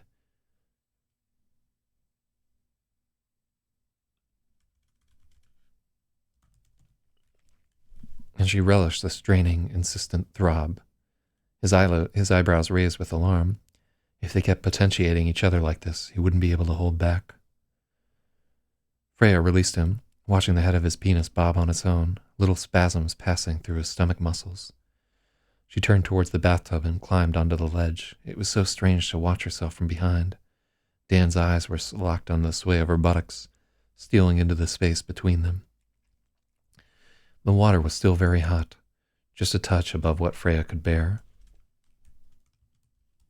And she sat on the wide edge of the tub and lowered her foot into it by careful degrees. Dan climbed to the other side, facing her, and lowered his own foot, but he pulled it right back out. It was too hot for him. Together, they were recognizing that as a theme. She could take more than he could. Flickers of machismo told him he should man up and be tougher, but the folly could not persist within the unity. Neither of them could fool the other. Neither of them could fool themselves any longer. Shout outs to hot and insistent lines. And then Spathy Was, so lol at Peaches trying to change the topic. Yeah, it's some uncomfortable shit right there too. Although honestly, like after like the first the the scene where she was like jacking off was the most uncomfortable scene in the book to edit. And every sex scene since then has been like one better written. Because I think I've eased more into like dealing with these characters, but two, I'm just comfortable with it now. It doesn't bother me to read this. So yeah, it's just interesting that like I thought this would be like just awful, but it just isn't so bad anymore. So Peaches wasn't listening.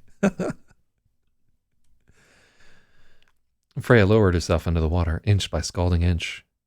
When it rose up her thighs, she shut her eyes and slipped deeper in. She could hear Dan gasp at the sensation of hot water touching her vagina. So here, vagina seems like a little out of place, but pussy is too much, right?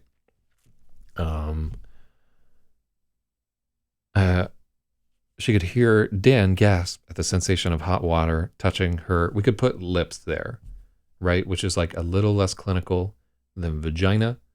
And yeah, let's do that. Lols at vagina. Yeah, it just doesn't track. She could hear Dan gasp at the sensation of hot water touching her lips.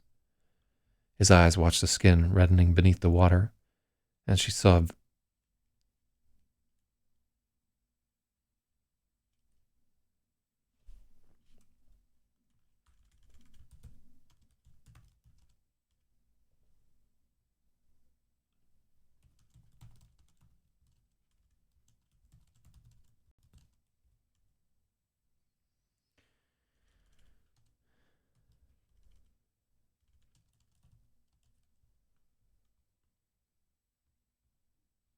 flashes of brilliant heat behind her eyelids.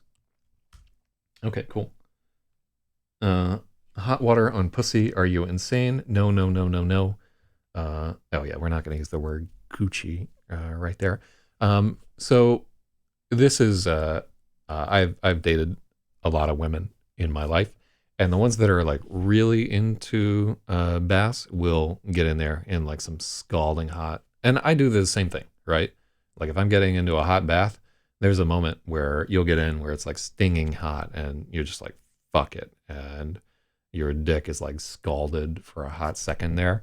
But it's it's not like you're actually burning yourself or whatever. Gash, slit, none of those really track right there. I think we can just use lips right there. It's interesting, right? There are so many words for penis that you can use that track, right? There's so many ways to say dick, but there are just not as many words for vagina that are not just straight like offensive and wrong, right? Like pussy right there, just not quite right. And then like obviously like you can like the hot water touching her cunt, like it totally throws the whole fucking thing off. So yeah, I think we need to have some gender equality in the number of acceptable names for the vagina. Just like teens to try bathtub sex, it's really awkward and it never works right. I've had like really good sex in tubs and showers, right? I don't want people to feel like it's not awkward.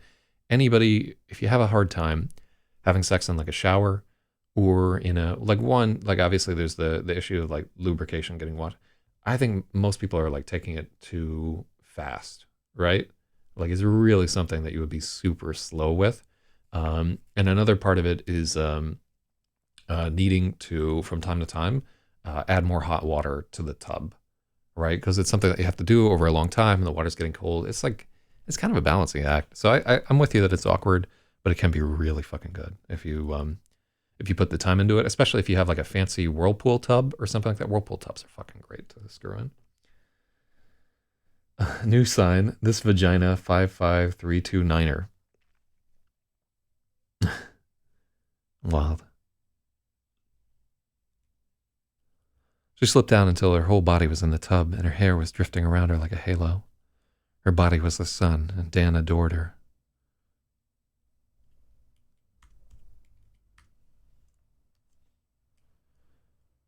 His thoughts had a perilous, almost religious angle to them, and in protest she thought that she was only Freya, just a girl. Unity unveiled her. Yeah.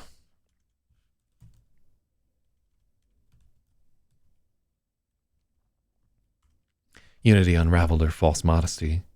There was a manifest feeling that she could be something more. A goddess. Ooh.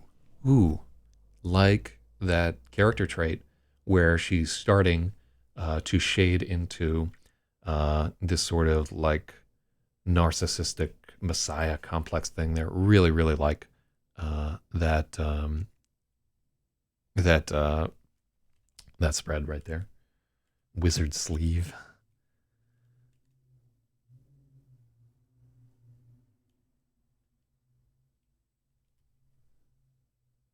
Oh, so this is a bad sentence. Together they recoiled from the ideas.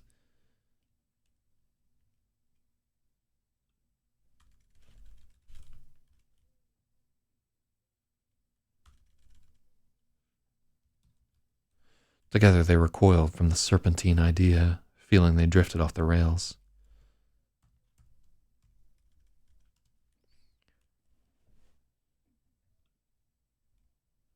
Eager to escape.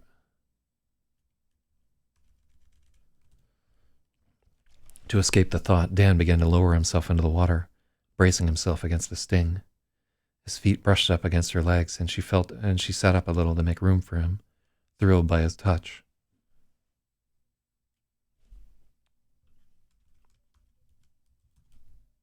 And Freya sat up a little to make room for him, thrilled by his touch. He slid all the way into the water and shut his eyes, and now it was her turn to pour adulation onto him, his turn to feel ascended.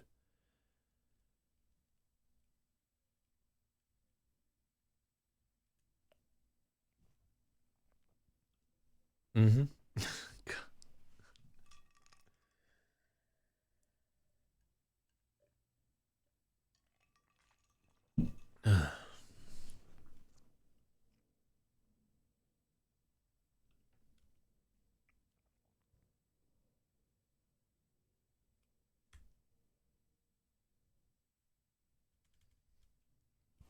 They let the moment bake into them, trying to decide what they were, what it all meant.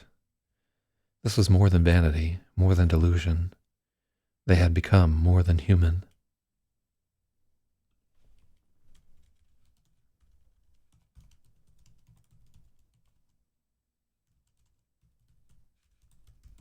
This wasn't just vanity or a delusion.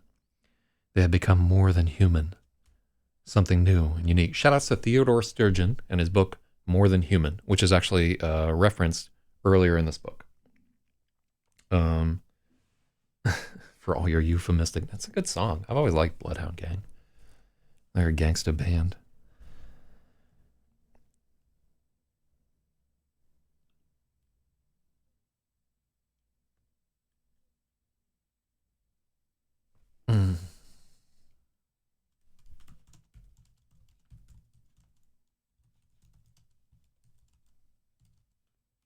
They let the lofty thought fade and returned to the moment. Freya had never taken a bath with anyone else, and they were drifting into Dan's early memories of being bathed with his sister. She could feel him trying to shift away from them. Dan was drifting into early memories of being bathed with his sister. Dan was drifting into Dan's.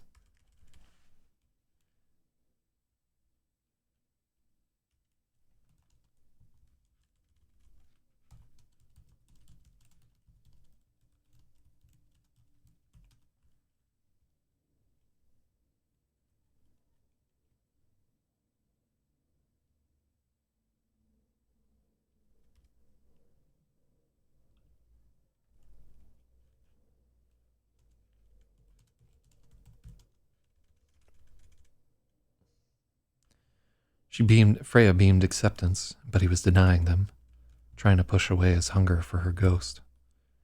Not tonight. We have forever. The thought was co-generated.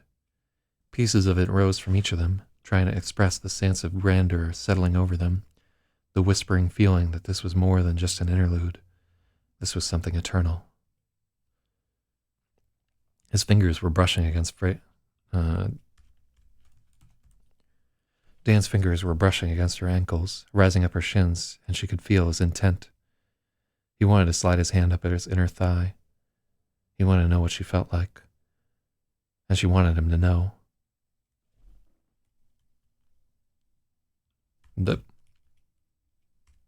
He wanted to know what she felt like, and she wanted him to know, to give that feeling to him. Freya had the same want. She wanted to hold his penis, to feel it pulsing in her hand. The thought brought a flash of shame from Dan, casting him back into the last time someone had held him that way. His thoughts twisted inward and he turned his face from her. Freya felt a plunge of despair at the sudden quaver in unity.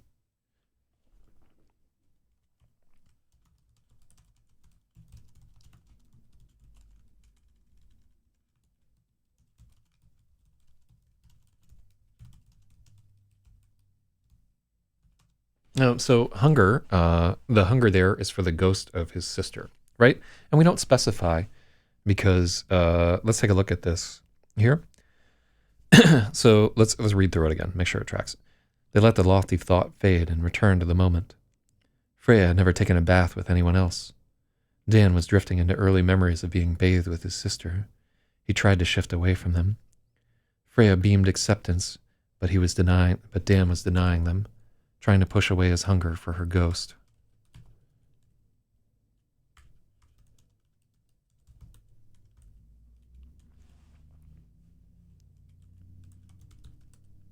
I like that, for Angie's ghost. Really, really good. So that was like a very small thing to notice, but actually like it tracks so much better because there was pronoun confusion there. So hell yeah. So George Washington says, when I get the coronavirus, I will spread it far and wide. So yeah, I like stocked up with some food and water fucking yesterday. And like as I was thinking about it, I was thinking about the scene in The Stand where the trash can man sets like a whole fucking city on fire. And where like there are actually scenes in The Stand written in New York where a guy is like jogging around Willits Field or Yankee Stadium or something like that and jerking off on home plate, and the monster shouter screaming from the steps of like the New York Stock Exchange or something like that. The Stand is like a great fucking book to read, by the way. If you haven't read it already, it's timely to read right now. It's a good book. But yeah. But yeah, I was definitely thinking about like firebugs running through fucking Brooklyn, because I'm gonna have to probably try to hunker down here when the shit hits the fan. But order a pallet of food from Costco. Yeah, I might flee the city on my motorcycle. But you know, I'm telling you, like if that virus hits or whatever, I deal with so many fucking people a day. I have to ride the subway and everything. I'm gonna fucking die. You know, it's gone. Mm.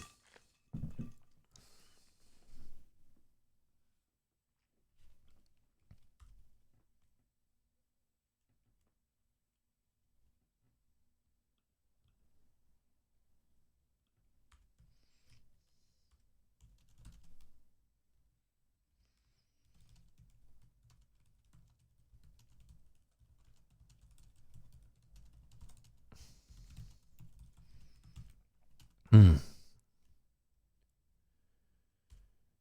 Freya focused on how she felt, radiating acceptance. Freya focused on how she felt, radiating acceptance and trying to bridge the gap between them. He could feel what she thought. He believed her, but somehow it wasn't enough. She took his hand. He was so wrapped in doubt that the movement surprised him. His eyes found hers, and she guided his hand between her legs. Touch me, she beamed. There was something undeniable about the way she'd done it.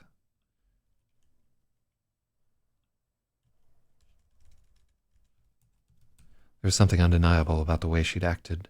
It was pulling at something deep in him. He brushed his fingers against her as delicately as he could, and she gasped at the twin sensation of being touched.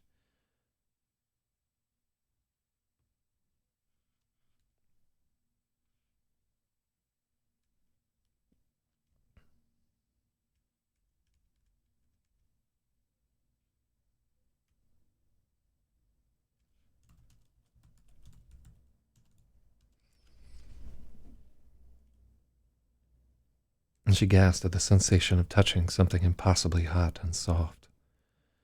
He traced his index finger down her lips, feeling the wetter-than-wet slickness of her arousal, and she cried out.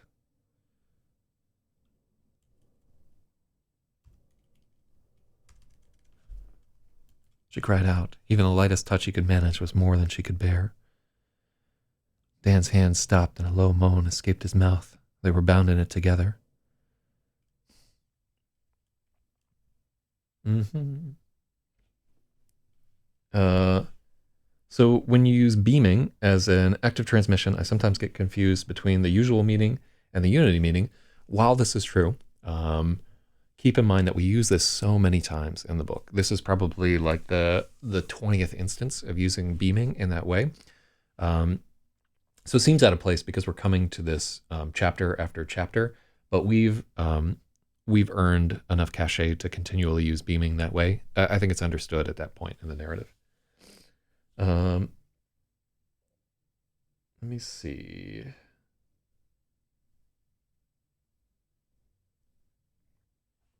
Yeah. Like I would just yeah. I mean, we're talking about like something that there isn't like a human experience for this. Like that just doesn't fucking happen. So any language we use is going to be equivalent. I'm gonna keep that for right now.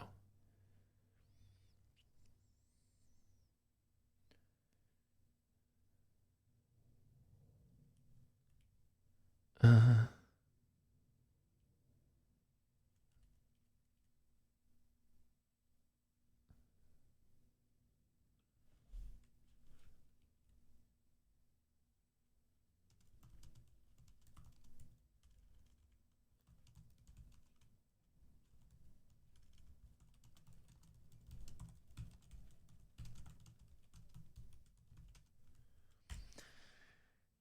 yeah, just making a note. I hear you, and it may be something that that we need to like change and clean up and so forth. But I think that's one that we can potentially um, leave on the doorstep of the possible editor. All of Dan's uncertainty died in that touch. His buried fears that he wouldn't like it, that it would go wrong, that would feel wrong were gone.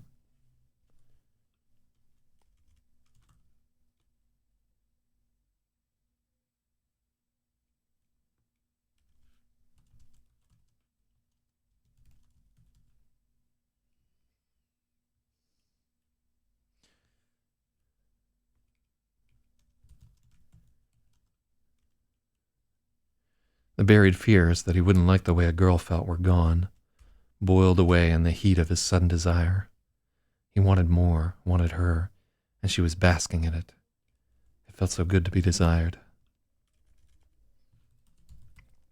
Feeling him harden anew, Freya ran her hand up Dan's left thigh. He gasped, certain he would come if she even touched him. Freya brought her fingertips as close to his penis as she dared.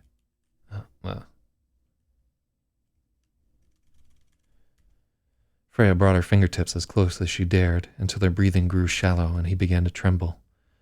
She pulled her hand away, feeling her heart pounding in time with his.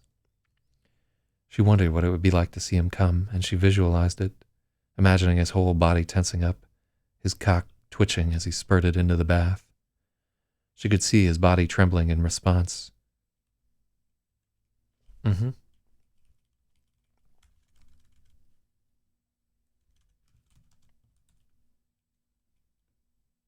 Dan was trembling in response.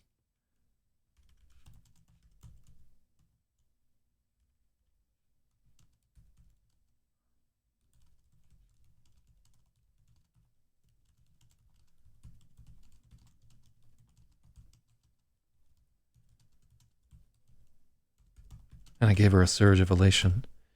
If she wanted to, she could make him come just by thinking about it. And she could hear his thoughts echoing, yes.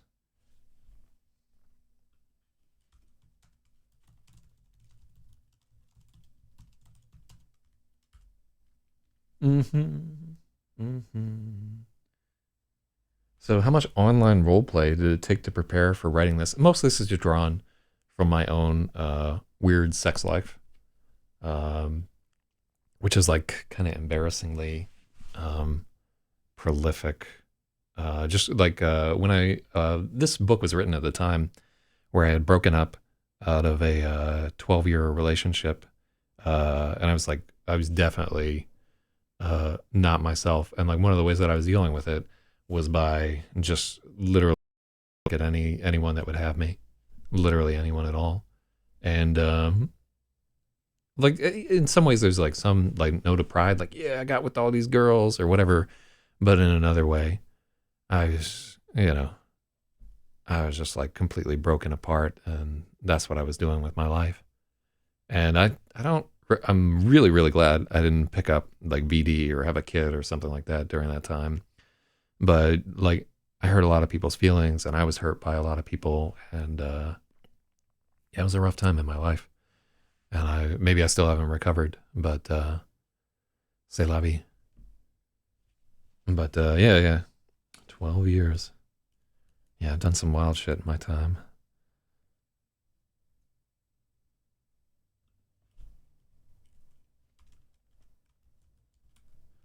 Freya didn't press on. She drew back, watching Dan carefully, and he made a distraught sound.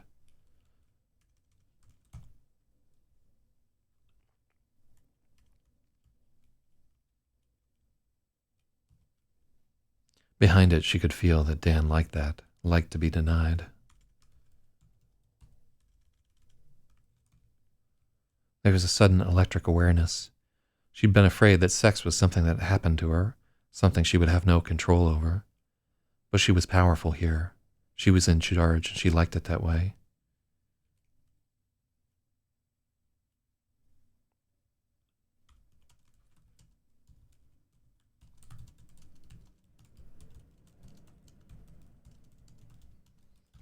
So, one of the things that's here that's kind of interesting is like, this is some pretty advanced shit, right?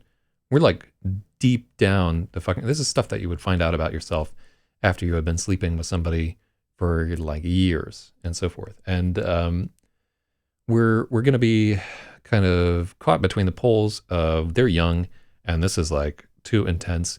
And what would people be like if they could read each other's thoughts during that like first serious sexual encounter? And a lot of this is about them getting down to the core of who they really are. You know what I mean? So we may be going too far in this, like, because we're getting into like some weird like power dynamics type stuff. And it may come across as readers as like totally or wholly unreasonable for somebody's like first encounter. But that said, also I think it's interesting the idea of telepathy sort of accelerating the progression over people finding out who they really are and what they really want. There's a lot of people, people. It takes a long time to figure out who they really are in bed. You'll find, especially in the cases of women, I've definitely like been with a lot of women where they're like, I didn't know it could be like that, or I didn't know we could do those things. I didn't know, like they never felt like they had permission to go after what they really want. And because I had like fucked around so much and like have kind of a little sense of where people want to go or whatever, you can kind of open some doors for those people with the benefit of your experience. And a lot of it is like as a guy, like a lot of your time you'll be generally men tend to date women who are younger than them for the most part, and I'm no different. But yeah, like every like a lot of women's first times are totally fucking horrible. Oh. Again, she could feel his faint denial rising.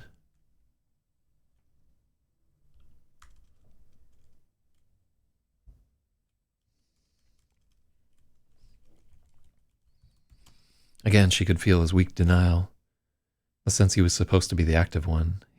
He was supposed to be the one driving this. The sense that he was supposed to be the active one driving this forward, but they knew better. Whew. Go, Queen. An understanding was quickening between them. This was who they were. They could never hide. Her thoughts were holding Dan like a tight grip. She took a deep breath and focused on letting go.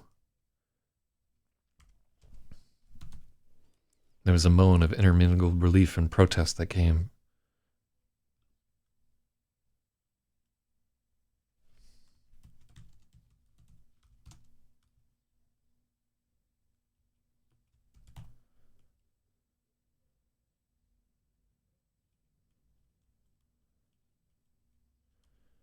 They backed away, trying to cool off, and she was surprised by a second wave of his desire, an echo from getting so close and not getting there.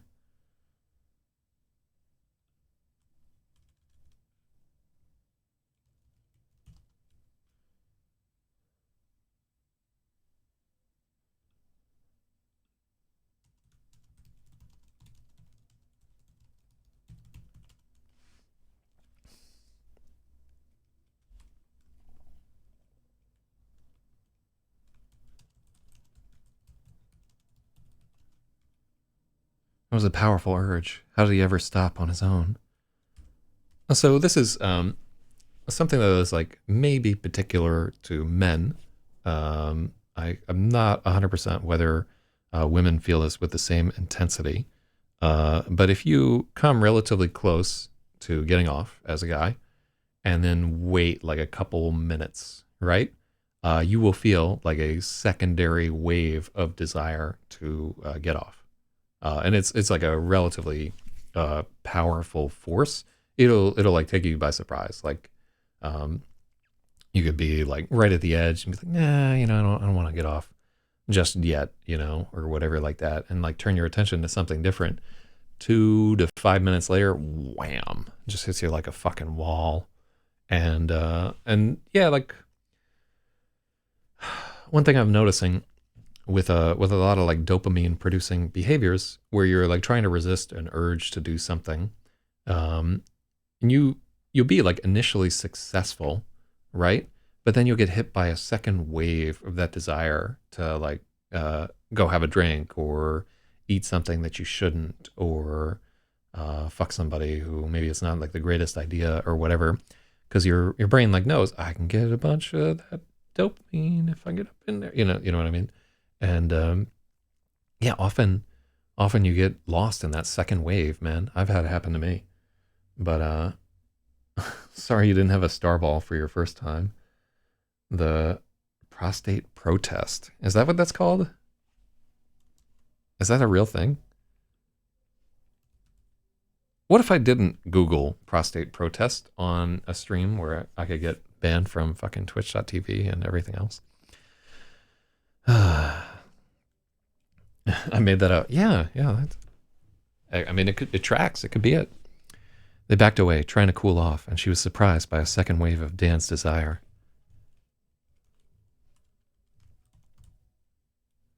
An echo from getting so close to coming and not quite arriving there. It was a powerful urge. She wondered how he ever stopped on his own.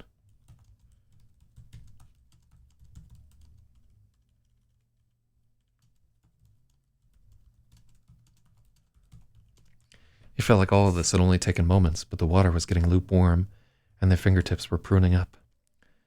Freya climbed out of the tub, and Dan turned to watch the water streaming off her body.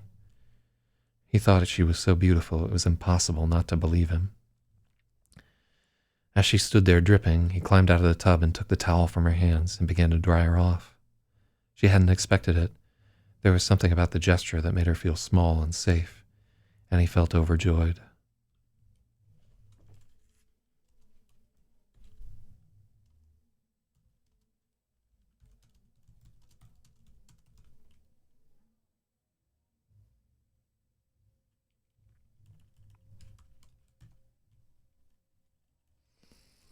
Mm-hmm. So one of the things that we can do is we can take instances of beaming and have them only specific to radiating thoughts towards somebody, which I think is pretty solid. It's like a good idea. Let's see. Smiling, radiant.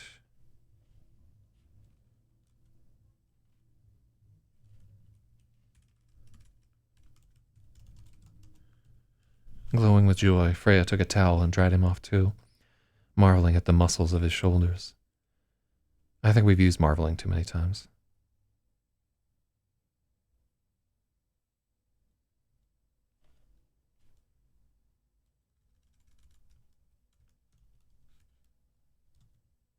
Delighting at the muscles of his shoulders.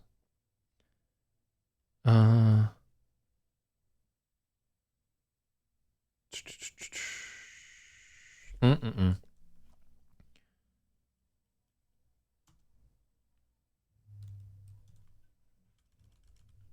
Let's take a look at...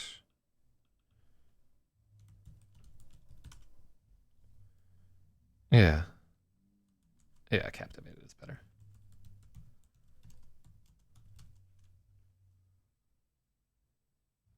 Prostate protest under the GPL. Sounds like a West Coast political rally. Yeah, trans rights are human rights, y'all.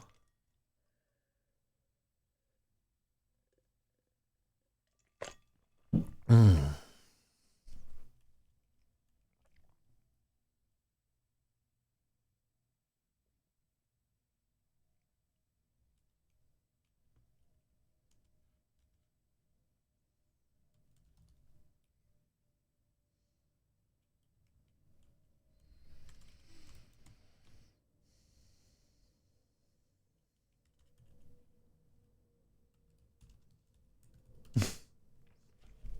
I'd like to interject for a moment. What you're referring to as prostate protest is in fact GNU/prostate protest, or as I've recently taken to calling it, GNU plus prostate protest. Fucking Linux.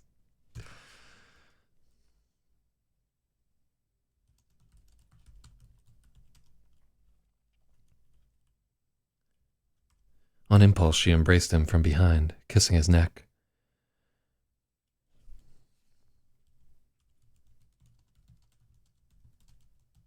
Standing on her toes and kissing his neck.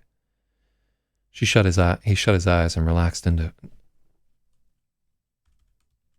Dan shut his eyes and relaxed into her, their skin tacky with dampness. She was slipping her hands down his chest, tracing along the sides of his stomach.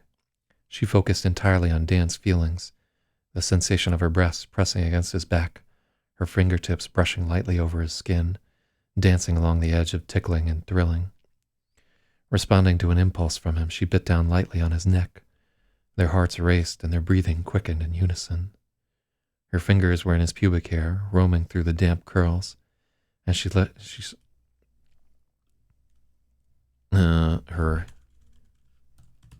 slipped her hand around him and took hold. He let it.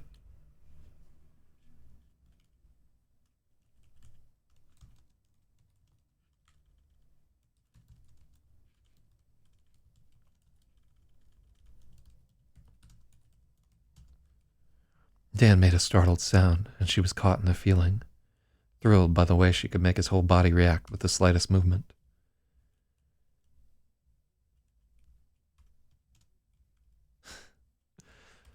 She held the lever that could move the world. In between the flares of sensation, Dan tried to push back, to assert himself, but he wanted it too much. It was impossible to pretend to be anything but what he was. Freya reveled in the sense that he was so much bigger and stronger than her, but he was melting in her hands. She slid her hand up and down his shaft until his whole body thrust along with her. She relaxed her grip until she was barely touching him, and he whimpered in shameless protest. She slipped her other hand to hold his balls from beneath, feeling their weight. Okay. We probably can't have that there. 50 Shades of Starball. So ridiculous. Maybe we can remove getting from the water was getting lukewarm.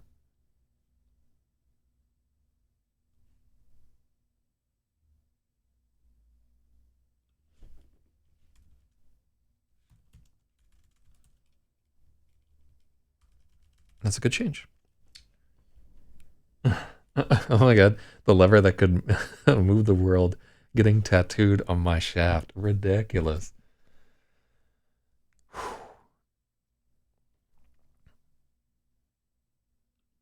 Freya reveled in the sense that Dan was so much bigger and stronger than her, but he was melting in her hands.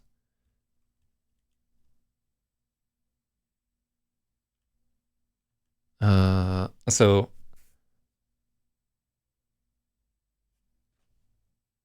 yeah, balls seems a little. I don't want testicles wrong, balls wrong, nuts wrong, uh, sack wrong.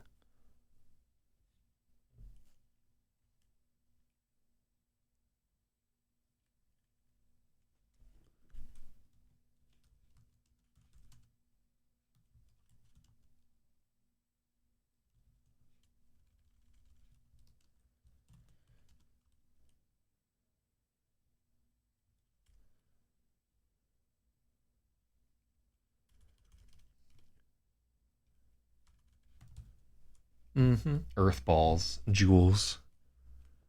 She slipped her other hand to hold his star balls from beneath, enjoying.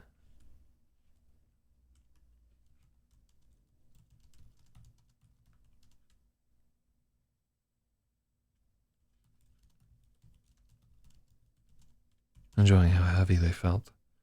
She stroked him with her other hand. He was rolling along with her, unable to form thoughts. Mine, Freya pulsed, tightening her grip along.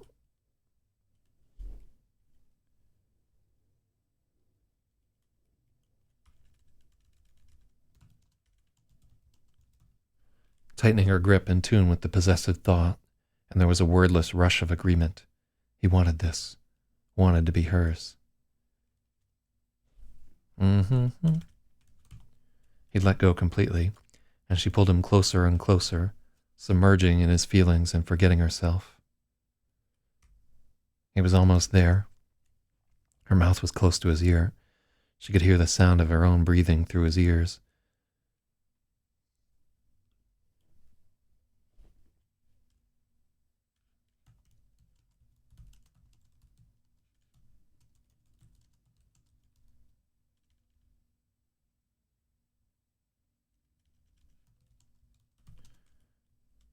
Come, she commanded, and he cried out and exploded. Everything went white. Through the glare, she could feel him pounding in her hand, each pulse like the beat of a drum, and then she was caught in it. She was being stroked by herself. He was whispering in his own ear. They were coming together, sailing upward into the storm. For a few breathless moments, all was confusion, just gasping and pounding heartbeats. The world was oriented wrong, and as the aftershocks of their orgasm diminished, they realized their legs had given out. They were tangled up on the floor. I didn't know I was like that, they both thought. They'd suspected. Their thoughts flickered to their fantasies, but they were still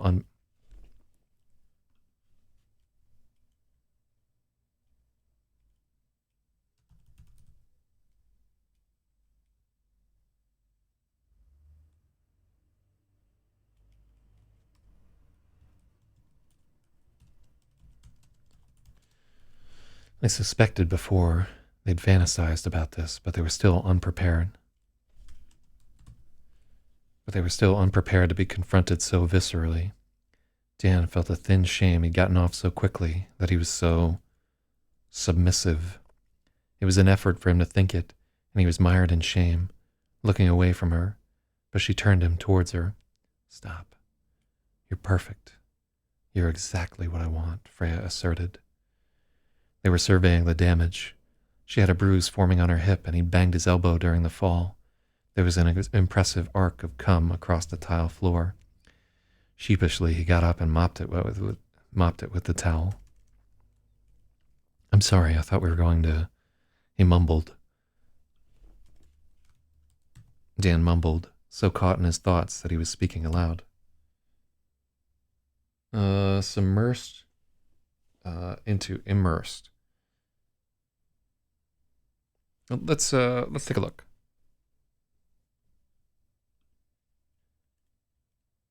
submerging in his feelings and forgetting herself.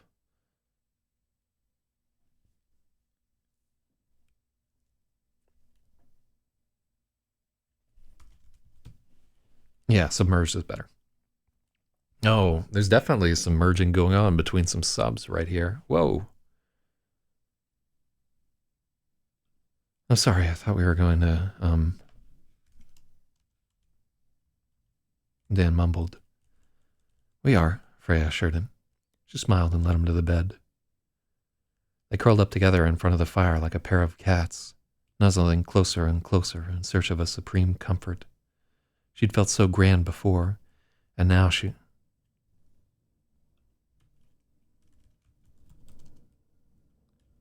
Freya felt so grand before, and now she was enjoying feeling small, her body surrounded by his. His hand was draped over her side, cupping her breast. The other was beneath her neck.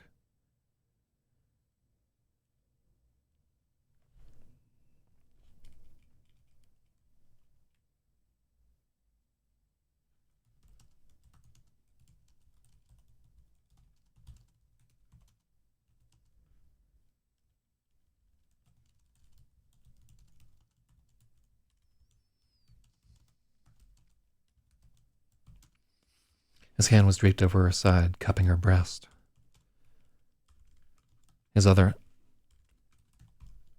other arm was beneath her neck.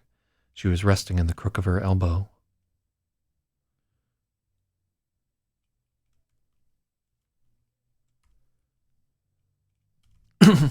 She felt the pins and needles feeling of it beginning.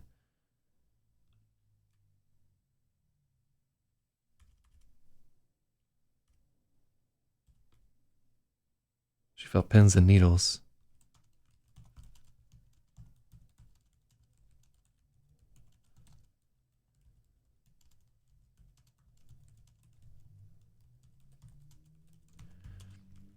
Oh, I would fucking love that. Like if women could just like feel when like your arm was about to fucking fall asleep because of the way that they were sitting and they could just shift slightly, that would change the world.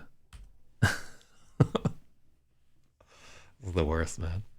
That's not the worst. I mean, honestly, if you're in a position where you're curled up in bed with like another human being who feels that like close with you, that's a pretty good spot to be in, whether or not your arm falls asleep afterward. The candles were flickering. The gas fireplace whispered, and the wind was sighing. The candles were flickering. The gas fireplace whispered, and the wind was sighing against the door as snow drifted down to lay a pristine white blanket over everything.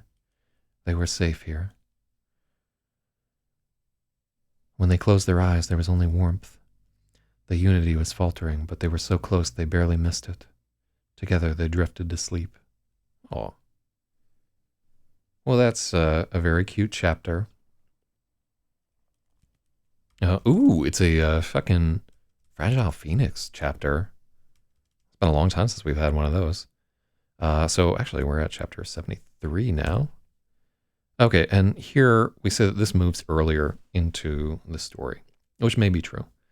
Or I may have already moved it, because I do a bad job of deleting my my comments after I fucking edit things, which is, you know, it's kind of a shame. But so it's 7:30 right now. How do we do here? What do we get through? So we're up to page 547, 799. Oh, so we lost a page in the formatting. Let's see. I try to telepathically force into my girl's head the notion that my arm is slowly dying.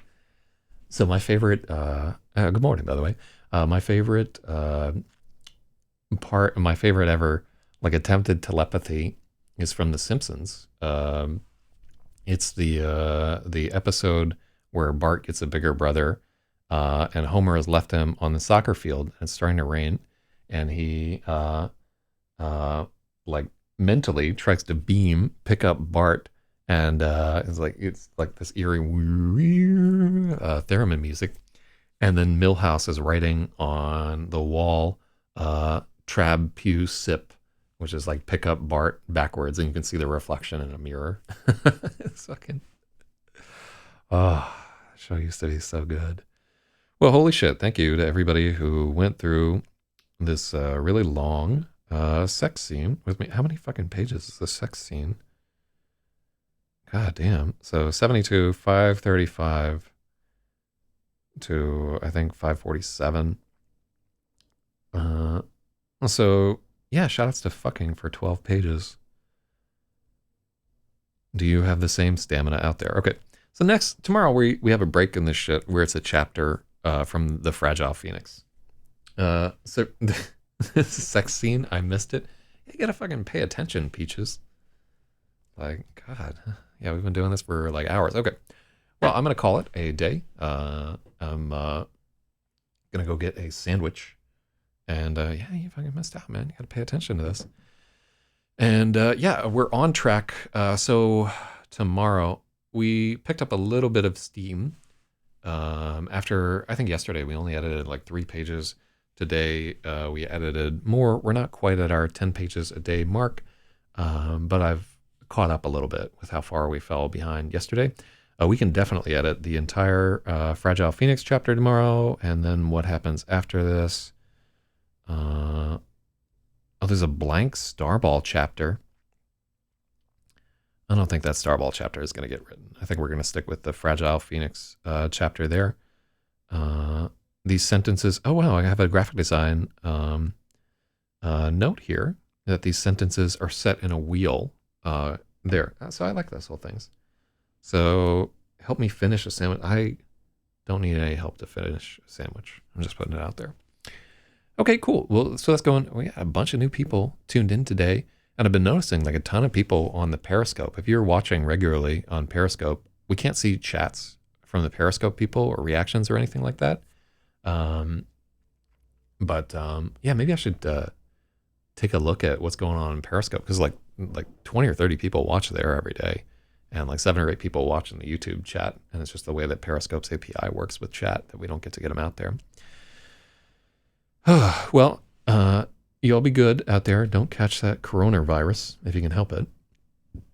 And yeah, like thank you so much. Like thank you for your help and for watching through like an awkward sex chapter. There will be the next couple days are going to be all fucking all the time. Like the entire time that they're at this in. It's really like it's like 8.5 weeks or something like that. I don't know. So good luck.